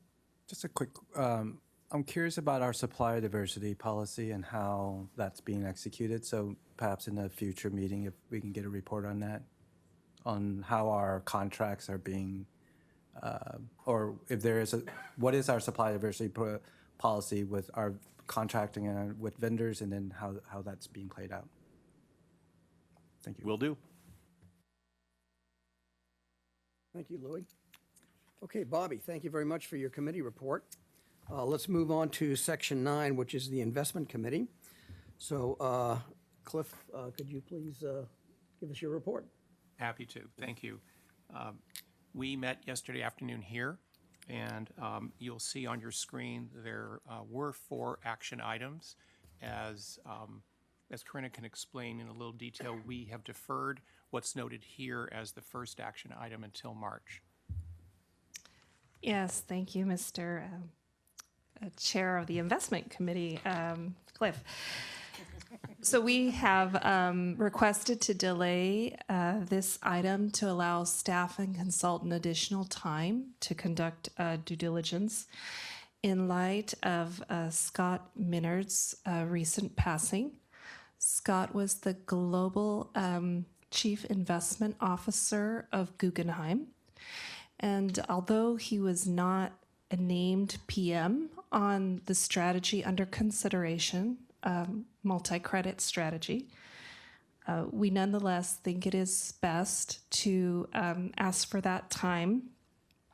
As an organization, we send our sincere condolences to the Guggenheim organization. And for the entire asset management industry, we did lose quite a leader on December 21st. Thank you.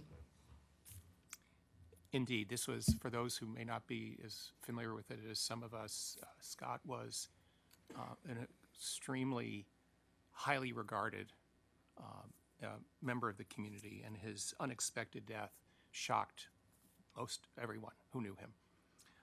Then moving on an amended schedule, the first action item was to review the recommendation of staff to terminate the GMO Global Equity Mandate. And Anders, you'll take us through some of that, please. Yes, thank you, Cliff.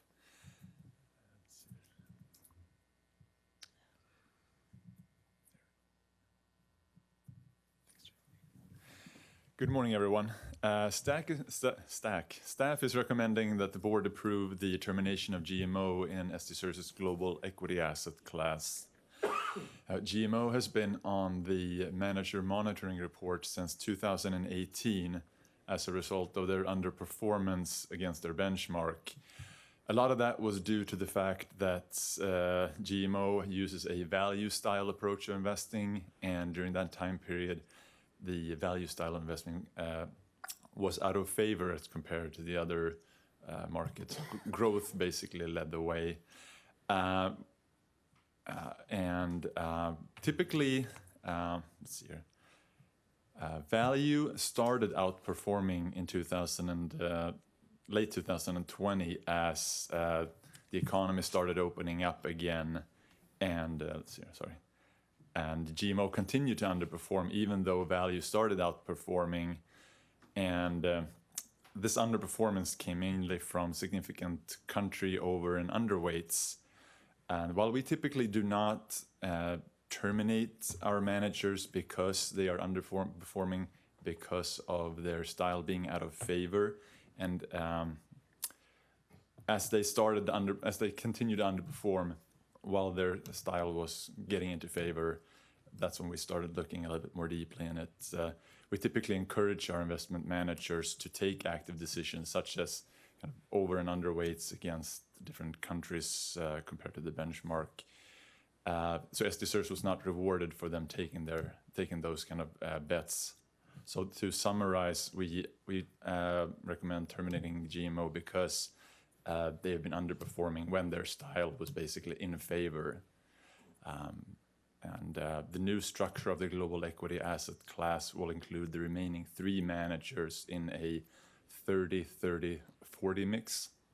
So 30% to Dodge & Cox, 30% to Walter Scott, and 40% to Arrow Street. We believe this structure provides proper diversification and also a good coverage of the global equity asset class going forward. With that, I'll be happy to answer any questions if there are any. Let me just add to Anders', I think, very useful comments. Dodge & Cox is a very large, well-known firm that SDCERS has used for a long time. They are broadly seen as a value manager. Correct. And as a value manager that stayed true to its discipline when value was out of favor, they didn't look quite so good. But as value came back, they looked quite good. Correct. And so not all value managers act the way it seems that GMO has acted. And so I think that's useful for people to have some comfort that even though we have a mix of value managers and growth managers and even core managers, there's a benefit to the plan for having this style diversification. But in the case of GMO, sort of the thesis, if you will, that was used initially to hire them seems to no longer be working there. Correct. I would say that when value style started outperforming, Dodge & Cox did what they were supposed to, and GMO started underperforming, continuing to underperform, and that's why we said maybe it's time to cut bait with GMO, and that's what we're recommending today. Yep. Can you go ahead? Thank you. I'm curious on the recommendation to increase the new allocation 30-30-40, which is almost a double of Arrow Street's current exposure from 21% to 40%. Yep. If you can shed some light on that thinking, I would have thought it would have been something like a 33, 33, 33, but Yeah, I'd love to hear I'd be more. happy to. So Dodge & Cox, as Cliff mentioned, is pretty much a value manager. Walter Scott is a growth manager. And Arrow Street is a core manager. So they're if you think of value is here and growth is here and core in the middle, that's where Arrow Street resides. Arrow Street also has the ability and the flexibility, I guess I should call it, to kind of tilt towards value if they think value is going to outperform, and they can also tilt to growth if they think growth is going to outperform. So that's why we have the higher allocation to Arrow Street, because we view them as kind of a core allocation within there. And then Dodge & Cox and Walter Scott would be kind of supplementing that growth and value so that we don't have a bias towards either growth or value. As a follow-up question, I'm just curious, is this a long-term decision, or is it possible that we hire another firm so the allocation is still among 4 firms, or is it just going to be among 3 firms going forward? It's only going to be 3 firms going forward, and as I mentioned, I think we feel that we can get the proper diversification and exposure to the global equity asset class in a very efficient manner using those 3 managers alone. Okay. For the record, the committee voted to approve this recommendation to terminate GMO with a vote of 3-0. And then we have a motion already, so please vote.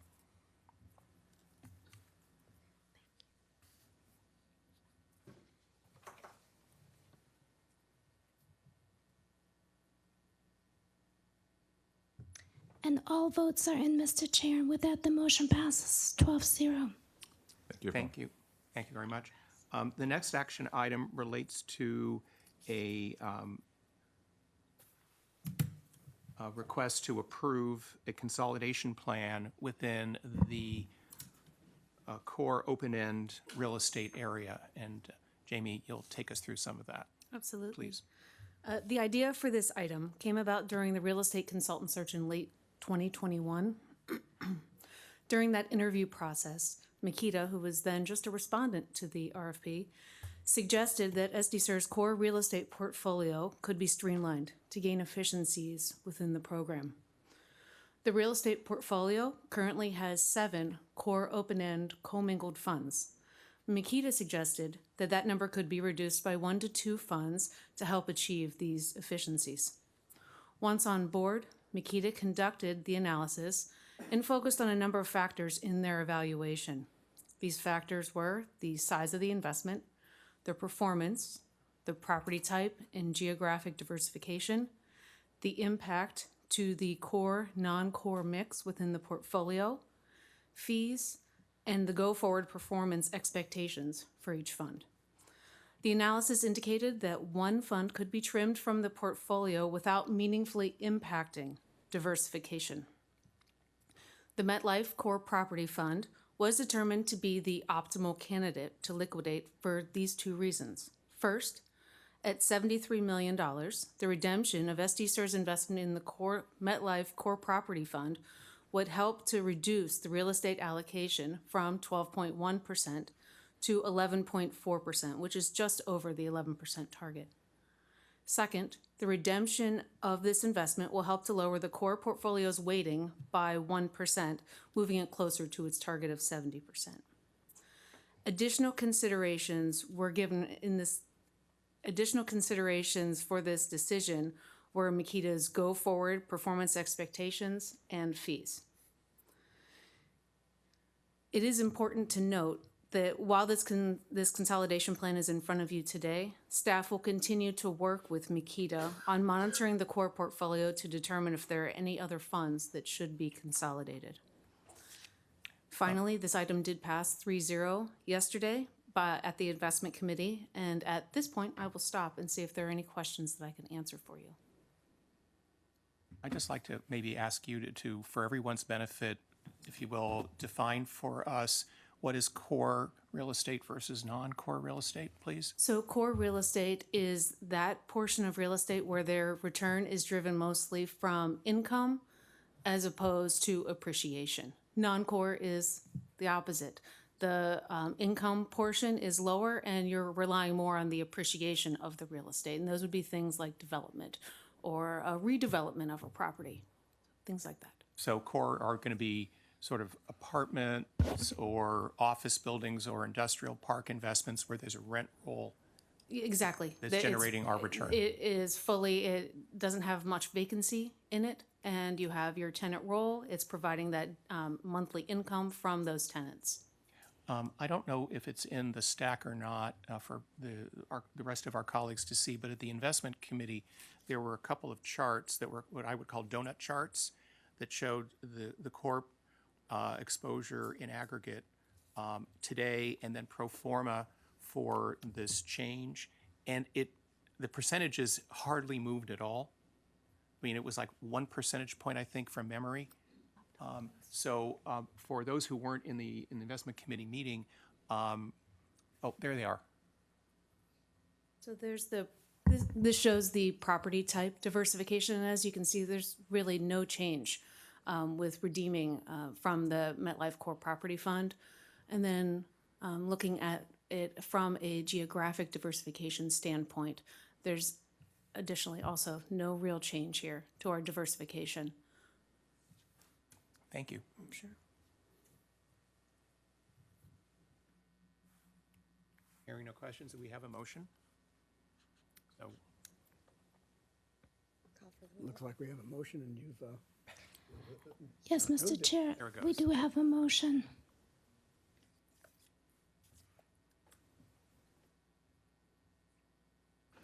And with that, the motion passes 12-0, Mr. Chair. thank you. And now our final action item, what we've all been waiting for, has to do with our proxy voting guidelines. This motion, by the way, did pass 3-0. Thank you for that introduction, Cliff. You're very welcome. Good morning, everyone. Just to give a brief summary of this item, every year SDCERS works with its proxy voting vendor, Glass Lewis, to review and revise SDCERS's proxy voting guidelines. And the purpose of this review is to make sure that if there's any new governance issues that have arisen over the prior year, that they are fully incorporated into the guidelines that SDCERS uses to vote its proxies, or rather that Glass Lewis uses to vote proxies on behalf of the plan. So this year there were two relatively minor guidelines around the topic of board diversity. And the recommended changes are first to employ a percentage-based approach when considering board gender diversity. In the past, SDCERS utilized a fixed numerical approach. So in other words, looking at the percentage of boards that are gender diverse rather than a static number. And the second change was to broaden the view of what constitutes diversity on boards to not only look at gender diversity, but also racial and ethnic diversity, and also diversity in sexual orientation. As Cliff mentioned, this item was approved unanimously at yesterday's meeting. As always, we have provided a red line version of SDCERS's guidelines that outline these changes. And if there are any questions, I'm happy to take them. Yeah, I do have a question. So I'm looking at the red line. So you guys decided to have a 30% gender diverse and then have fewer than one director from an underrepresented community. And I was curious, why wasn't there a decision to have a percentage for the underrepresented community? Yeah, that's a good question. And if we kind of trace back to how we got to a 30% on the gender diverse side, so that started off also as a fixed number. And I believe that for certain board sizes, it makes sense to have a number. So, for example, if you had a board of 10 people and you had a percentage, a 10% threshold, that would mean one director. But if you have a board of 6 people, then that's 0.6 people, which doesn't really make sense. So when you have a new issue, I guess my point is when you have a new guideline that's being introduced, in this case, members of underrepresented communities, it makes sense to start at that one, and then if that evolves where you're seeing more of these people, more people from underrepresented communities on boards, then that's when you evolve to a percentage-based approach. I'd like to have this looked at a little bit more as well. We can go ahead and vote for it, but if it's one director, and if you go to the down below, the one could be one gay person or one African American. I mean, you're putting all these groups of people in this one bucket, and then there's only one. Right. So it really doesn't offer true diversity among these different classes, whereas the gender gets a full 30%. So I think a little bit more work should be done in evaluating this particular language. That's fair. So this comes from, as I mentioned, Glass Lewis, who is our... I think still some more work needs to be done. Okay. I would be in agreement with that as well. But I do have 2 questions. One is the 30%, is that industry, how does that compare to industry standard with other pension plans? I don't have statistics on that, but we do utilize Glass Lewis as the expert, and they're basically putting forth these recommendations based on their view of what best practices in the industry are. Got it. And then I'm not particularly familiar with Glass Lewis. Typically institutional investors but if you can give a little background on who they are and how long we've been using them and their position in the industry. We've used Glass Lewis for 10 years now, and we have a process of going out for an RFP every 5 years to test the marketplace and see what the leading firms are and what services they're offering. We typically receive responses from 2 firms, Glass Lewis and ISS. Yeah, that's it. And as I said, we've used Glass Lewis for 10 years, so they're one of the leaders in the industry. I'm more familiar with ISS. But that's sort of, Coke and Pepsi. Yeah. And there's no Dr. Pepper. Right. That's kind of it. I would recommend Shasta. Or RC, but I would also add that I just happen to know from other reading I've done that what Glass Lewis is recommending and what the committee reviewed is very consistent with what NASDAQ has proposed for listing companies on the NASDAQ, as well as what Goldman Sachs is looking for companies that are beginning to go public through an IPO underwritten by Goldman. So this is sort of not ahead of the curve or behind the curve, it seems, but kind of at the curve at the present time, just to give people some context.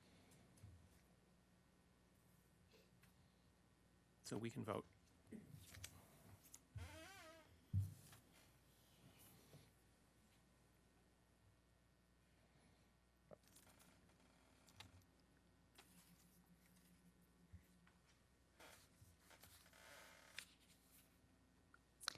With all votes in, Mr. Chair, this motion passes 11 with 1 abstain.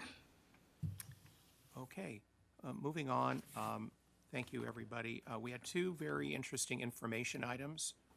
The first has to do with the first annual analysis, but not the last, analysis of SDCERS fees for public markets mandates. The investment consultant to SDCERS, Aon, conducted an analysis of the fees SDCERS pays its public market investment managers compared to the broader manager fee universe. The analysis found that SDCERS pays approximately 22 basis points in fees to its public market managers, which is below the universe median of 25 basis points. This puts SDCERS between the first and second quartiles compared to similar portfolios of publicly traded assets. Does staff want to add any comments to this? Sure, I can jump in. I think this is a great governance practice to continue annually and report back to the board. We use this information to also push our managers on fees to ensure that we have most competitive rates. So I think it's just a good best practice to implement into our reporting to the board. And if I may, congratulations to staff and everyone who's been involved in negotiating these fees and these mandates. Sometimes it gets a lot of public scrutiny, and it's reassuring, since we didn't really know until now, that we stand in a pretty good spot overall. The second information item has to do with Aon's total fund performance report for the quarter ending September 30th, 2022. And for this third quarter, SDCERS total fund had a net return of -4%, which is in line with the benchmark. The context, as many people may be aware, is U.S. equity markets and fixed income markets suffered rather significant declines, not only in that quarter, but for the whole calendar year. We're not ready to talk about the calendar year performance yet. The Opportunity Fund during the third quarter contributed positively to performance as it outperformed its benchmark for the quarter, driven by strong performance from the managed futures allocation. Private equity was a detractor this quarter due to declines in IT-related investments. However, the private equity portfolio still has strong outperformance versus the benchmark over longer time periods. And again, any additional comments from staff?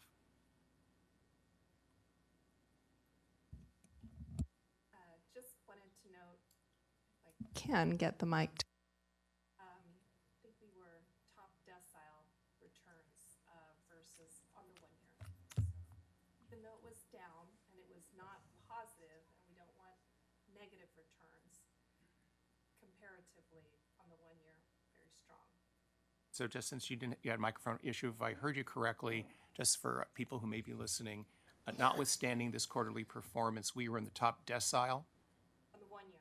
for 1 year of funds of $1 billion or public pension funds of $1 billion or more, and that is over some 70, if you will, competitors and peers. So we can't be up every quarter, but it's nice to know we did well relative to lots of other people who generally are trying to do the same kinds of things we're doing. And that concludes my comments. Just a quick question, if I can. I can't find the chart anymore, but I thought I saw where our private equity exposure is fairly above our target. What's our plan in terms of reducing that allocation? Yes, thanks for asking. Wow, now it really works. So as you saw in the last couple of meetings, we worked with both of our private equity advisors to reduce the pacing. So that's part of it. And then the other part of it, frankly, I do believe we're going to be using some of the proceeds from the GMO termination to help rebalance. Obviously, in the private equity space, those are less liquid markets. It's not like we can just go to those managers and say we want to redeem to rebalance. So it's something that we have to work toward over time, and that's all factored into those recommendations that we've discussed. Corinna, maybe just to wrap that good question up, how did we end up having this overweight? What were the major elements that led to that? Yeah, I think a lot of press around the denominator effect. So obviously, as the public markets sold off, you see that for the year just ended, S&P down 19%. And also bonds down. So on the public market side, as you're getting that more immediate haircut, and you have a little bit more sticky, less volatile pricing on the private side, I think that's contributing to the overweight. Plus, I think we've had above than expected returns on the private equity side. And I don't know if Jamie, if you want to chime in there, but obviously some very good returns from our managers for the money that the plan did put to work in those spaces.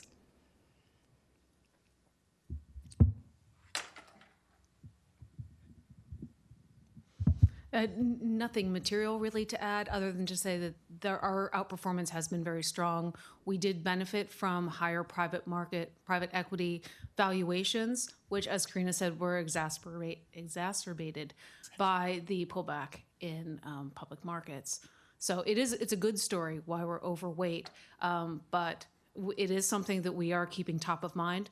We have pulled back those allocations. Right now is not the time to be looking to go into a secondary sale, but it's something that we are continuing to monitor and see other ways that we could potentially bring those allocations back into effect. The private equity space has not seen any major write-downs in line with the public markets. So we might be seeing that in quarters to come, still yet to be determined. I wish I had a crystal ball, but I don't. Thank you. Karina, since the microphone's working, I have another question for you. Emerging manager programs, that's starting to get a lot of press with other pension plans launching emerging manager programs. Curious what your thinking is for SDCERS in that. Well, I think that this is a topic definitely that's gotten a lot of attention, especially recently. And I think this is honestly an excellent topic for us to delve into greater detail at a board retreat, on a later date when we can give it the airtime and justify it. I think it would make sense, but and make sure that that's where the committee members want to go as a group. I think it would be judicious to think about it in that forum. In principle, I think that it's important to think about what is meant by emerging managers at the outset. It could just be a small investment management firm that's considered an emerging manager. So I think we need to spend some time around definitions and what we're exactly trying to target as fiduciaries and make sure that that's in line with our fiduciary responsibility as well. Any other questions? Excellent. Cliff, thank you very much for your report. Very nice. Okay, let's move on to section 10, which is questions and comments from the president, trustee, and staff. I do have one announcement, but Greg, do you have anything in particular you want to talk about at this point? I'll keep it brief because I know the day is getting long. So one, I just wanted to talk a little bit about the boardroom. I just wanted to give kudos to this board for your patience as we were kind of going from place to place in the last few months at different venues, but it does feel good to be back here in this boardroom. And I'd also like to ask for your continued patience. The system actually works much better than it did today. We had it working just fine yesterday afternoon, and when we got in this morning, it decided not to work just fine. So I wanted to give kudos to our IT group who actually tore down the system and put it to sleep while the building rebuilt that half of the room, and then rebuilt the system, brought it back up. And we've had some challenges that I won't go into with some of the other construction firms meddling in our space. But and I apologize for the TV for some of us covering up one of the other speakers, because that was the only way we could try to get some people to see some of the live presentation. So hopefully by the next time we meet, we'll have better solutions. But that was an 8:15 in the morning solution. So I appreciate your flexibility. Speaking of the board, we do have some board terms coming up that are ending, and I think we talked a little bit about Charlie, and I love saying nice things about Charlie all the time, but I think I'm going to save mine for March. So, but yeah, we will be looking to add a new retiree representative to the team. I think there are some people out there that are interested in nominating, so hopefully that will come true. We also have Lou is at the end of his term, and I'm begging and praying that Lou puts his name back in on the nomination list, and we can have Lou for another 4 years. So we'll be holding his seat's election coming up also. And we have Paul and Cliff, whose term is also ending in March 31st. And they have got their names in the hat with the mayor's office, and we continue to reach out and gently say hello to the mayor's office and ask them to make sure that they address those appointments timely. Now, all 4 of you, if it doesn't happen timely, you get to carry over. So don't say goodbye just yet. And again, I would just like to thank Michelle, our new information officer, chief information officer, and her team for rebuilding the room and trying to bring it back to life and breathe life back into it. You've been doing very well with that. I appreciate that. Also, you received an email from our legal team about fiduciary insurance and the opportunity to purchase a waiver of recourse. I would highly recommend that. It could be the best $5 you ever spent. So we're trying to get that wrapped up with the fiduciary insurance carrier. So if you haven't done it already, and I know quite a few people have, please, if you would like to do that, please see Johnny or anybody. Check written to SDCERS, $5, waiver of recourse in the note line, and we'll make sure that gets taken care of. On an operation perspective, this is the time of year where some of our retirees get all excited about filing their tax returns. And they start calling us up saying, where's my 1099-R?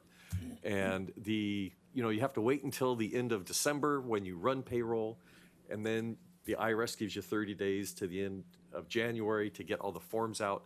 And fortunately, we have a very good team, and I think Ted's still here. I wanted to shout out to Ted, give Ted some kudos. It is a furious project that he has been running for the past couple weeks to get all that information put together to the vendor, scrubbed, reviewed, and then we're going to be on time to be well in advance of the December 31st deadline to get those 1099-Rs PDF'd up on members' portal accounts on our website and also mailed out to our members. So thank you, Ted and team, and lots of other folks in the organization that get involved with that.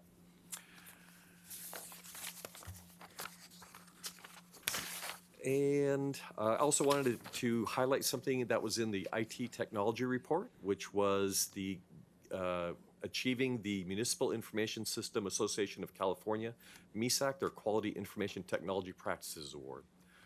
That is where you share how we run our IT business with a oversight body, and they kind of tell you, are you doing best practices, yes or no? And they gave us the 2 thumbs up. They said, we are, and we have a good, sound, fundamental IT shop operating, and we got recognition for that.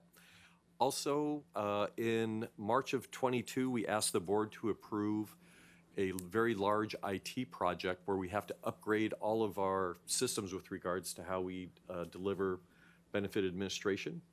So we have the IRIS system, which is we run on a platform, and in between the last 2 meetings, we have actually upgraded kind of the technical architectural structure of that platform successfully.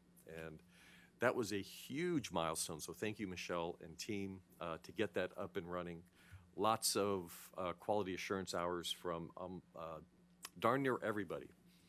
I volunteered to be a QA auditor, but they said, Greg, you just messed things up, so please don't touch the computer. But that went up very, very well. And this is a multi-year, multi-milestone project, so this was one of the fundamental layers. Again, David Bond has retired. We said goodbye last week. Had a nice rock and roll party for him in the lunchroom. And we've welcomed Michelle as our new Chief Information Officer. And I think the president said some very nice things. But other than say that Michelle has been recognized as a leader in our organization. And I'm just really excited to have her step up and expand her leadership role. So good job, Michelle. And quickly with our moving to the 8th floor. So we have this area, but we also have operational areas that were on the 4th floor. We renegotiated our lease to right-size our lease space and also roll back our lease rates. And we have just finished up the tenant improvements. So we've been in our new space just over a week, so less than 2 weeks. So we had staff come in after the new year. The construction company did a very good job, got a very small punch list. There's some things that are on back order. The area right now, it's looking nicer by the day, but there's still a lot of boxes around. So I don't really want to give you a tour yet, but I just say that the move went well, and I was also very, very impressed with the team on how they took the time and the opportunity to get with the 21st century and purge paper documents. Make sure that if we needed to keep them, put them electronically. If not, let's get rid of them. It was was hard for me. I had a stack of old paper actuarial valuations. I know they're actually available on the website, but I got rid of them. I've just, so everybody's been going through and actually did a good job cleaning out drawers and putting things in electronic formats and moving upstairs. So that is going well. And in closing, I wanted to recognize Johnny Tran for being an instructor at the Calipers Advanced Staff Training in the topic of compliance program. So nice job. He got the master instructor said Johnny and his associate Rebecca Walker had the highest scores they've ever seen in classroom ratings. So nice job. You could get a side hustle going. That'd be great. And also I wanted to recognize Johnny for attaining his Certified Compliance and Ethical Professional designation. Appreciate that. Nice job. And finally, I wanted to recognize Melanie Peter. I see you, Melanie. She presented a conflicts of interest training to SDCERS so that we always support being ethical and our company value of integrity, and that we're all accountable for what we do. And this concludes my remarks. Thank you. Thank you, Greg. I also have one announcement here. I'm going to start off here with a update on scheduling our board retreat, which was originally scheduled for February, but due to other people's conflicts, we're probably going to put it off until the April timeframe. Greg is working on the actual date on that. However, in the process, we had surveyed the board for the retreat agenda items and received some great feedback, and I would like to form an ad hoc committee to finalize what those agenda items are. I currently have 3 volunteers, myself, Lisa, and Cliff on that committee. But again, if anybody else would like to join us, please let me know within the next few days, and I'll schedule up some appropriate time where everybody can meet and we can review what the results of that survey were and decide what we'd like to do for our limited time on the date whenever Greg figures out what an appropriate time would be. And I'll be sending out another, I think it's called Doodle Survey. Hopefully people find that easy to use. So again, if aside from Lisa and Cliff, if you'd like to join the committee, please feel free to let me know. So, and with that, I'd like to see if there are any other questions or comments from other board members here at this point in time before we move into closed session. Brett? I did, actually. It's more of a request, I guess. So Bobby's question to the city folks when they gave their presentation raised this issue that I had actually started thinking about back in November, which is now that Prop B, the unwinding, we've reached a milestone here, we voted today, but the way the floor came into being was related to the implementation of Prop E. So now we've taken that away. Does it make sense? Like, can we ask Chiron, or maybe at the board retreat would be an appropriate time in April after our March board meeting, can we have a discussion on what options would there be if we went back to, because police stayed on, I guess, percent of pay. And so should everyone go back to percent of pay? Does the level dollar even make sense anymore? Or from an intergenerational equity standpoint, are the current taxpayers getting all the services they should get on the backs? Anyway, I think that's a discussion that should be had. I would like to see it be as meaningful as possible with kind of the different scenarios like Chiron presented with Prop B and the unwinding and what they recommended as far as payments. So how would we go about that, Greg? I am so glad you asked. Coming up let me start over. Every 3 years, we like to take a step back and look at assumptions and methodologies in our long-term funding plan.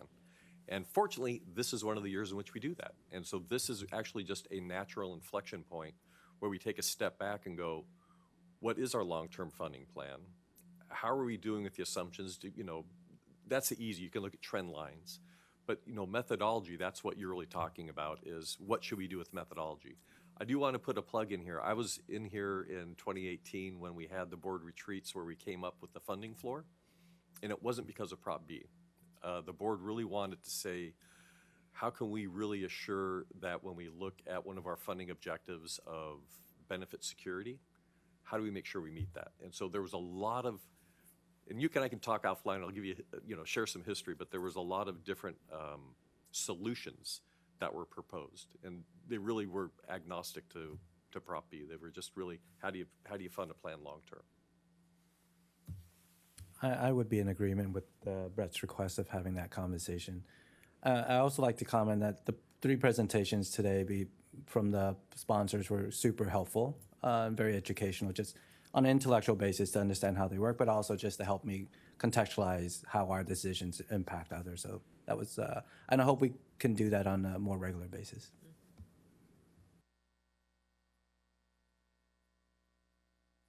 Okay. Excellent. Johnny, are there any items for closed session?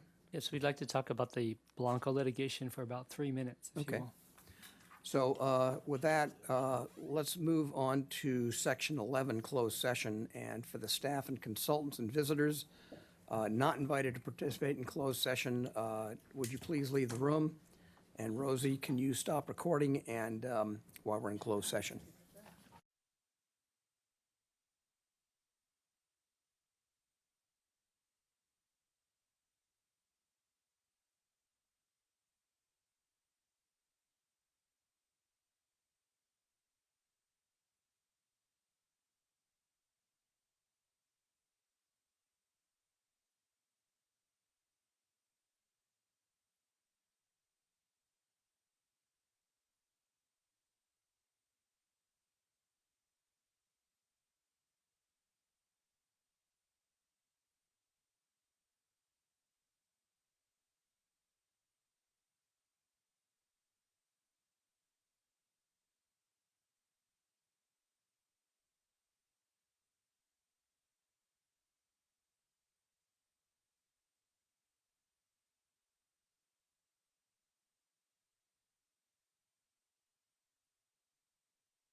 Rosie, are we back online?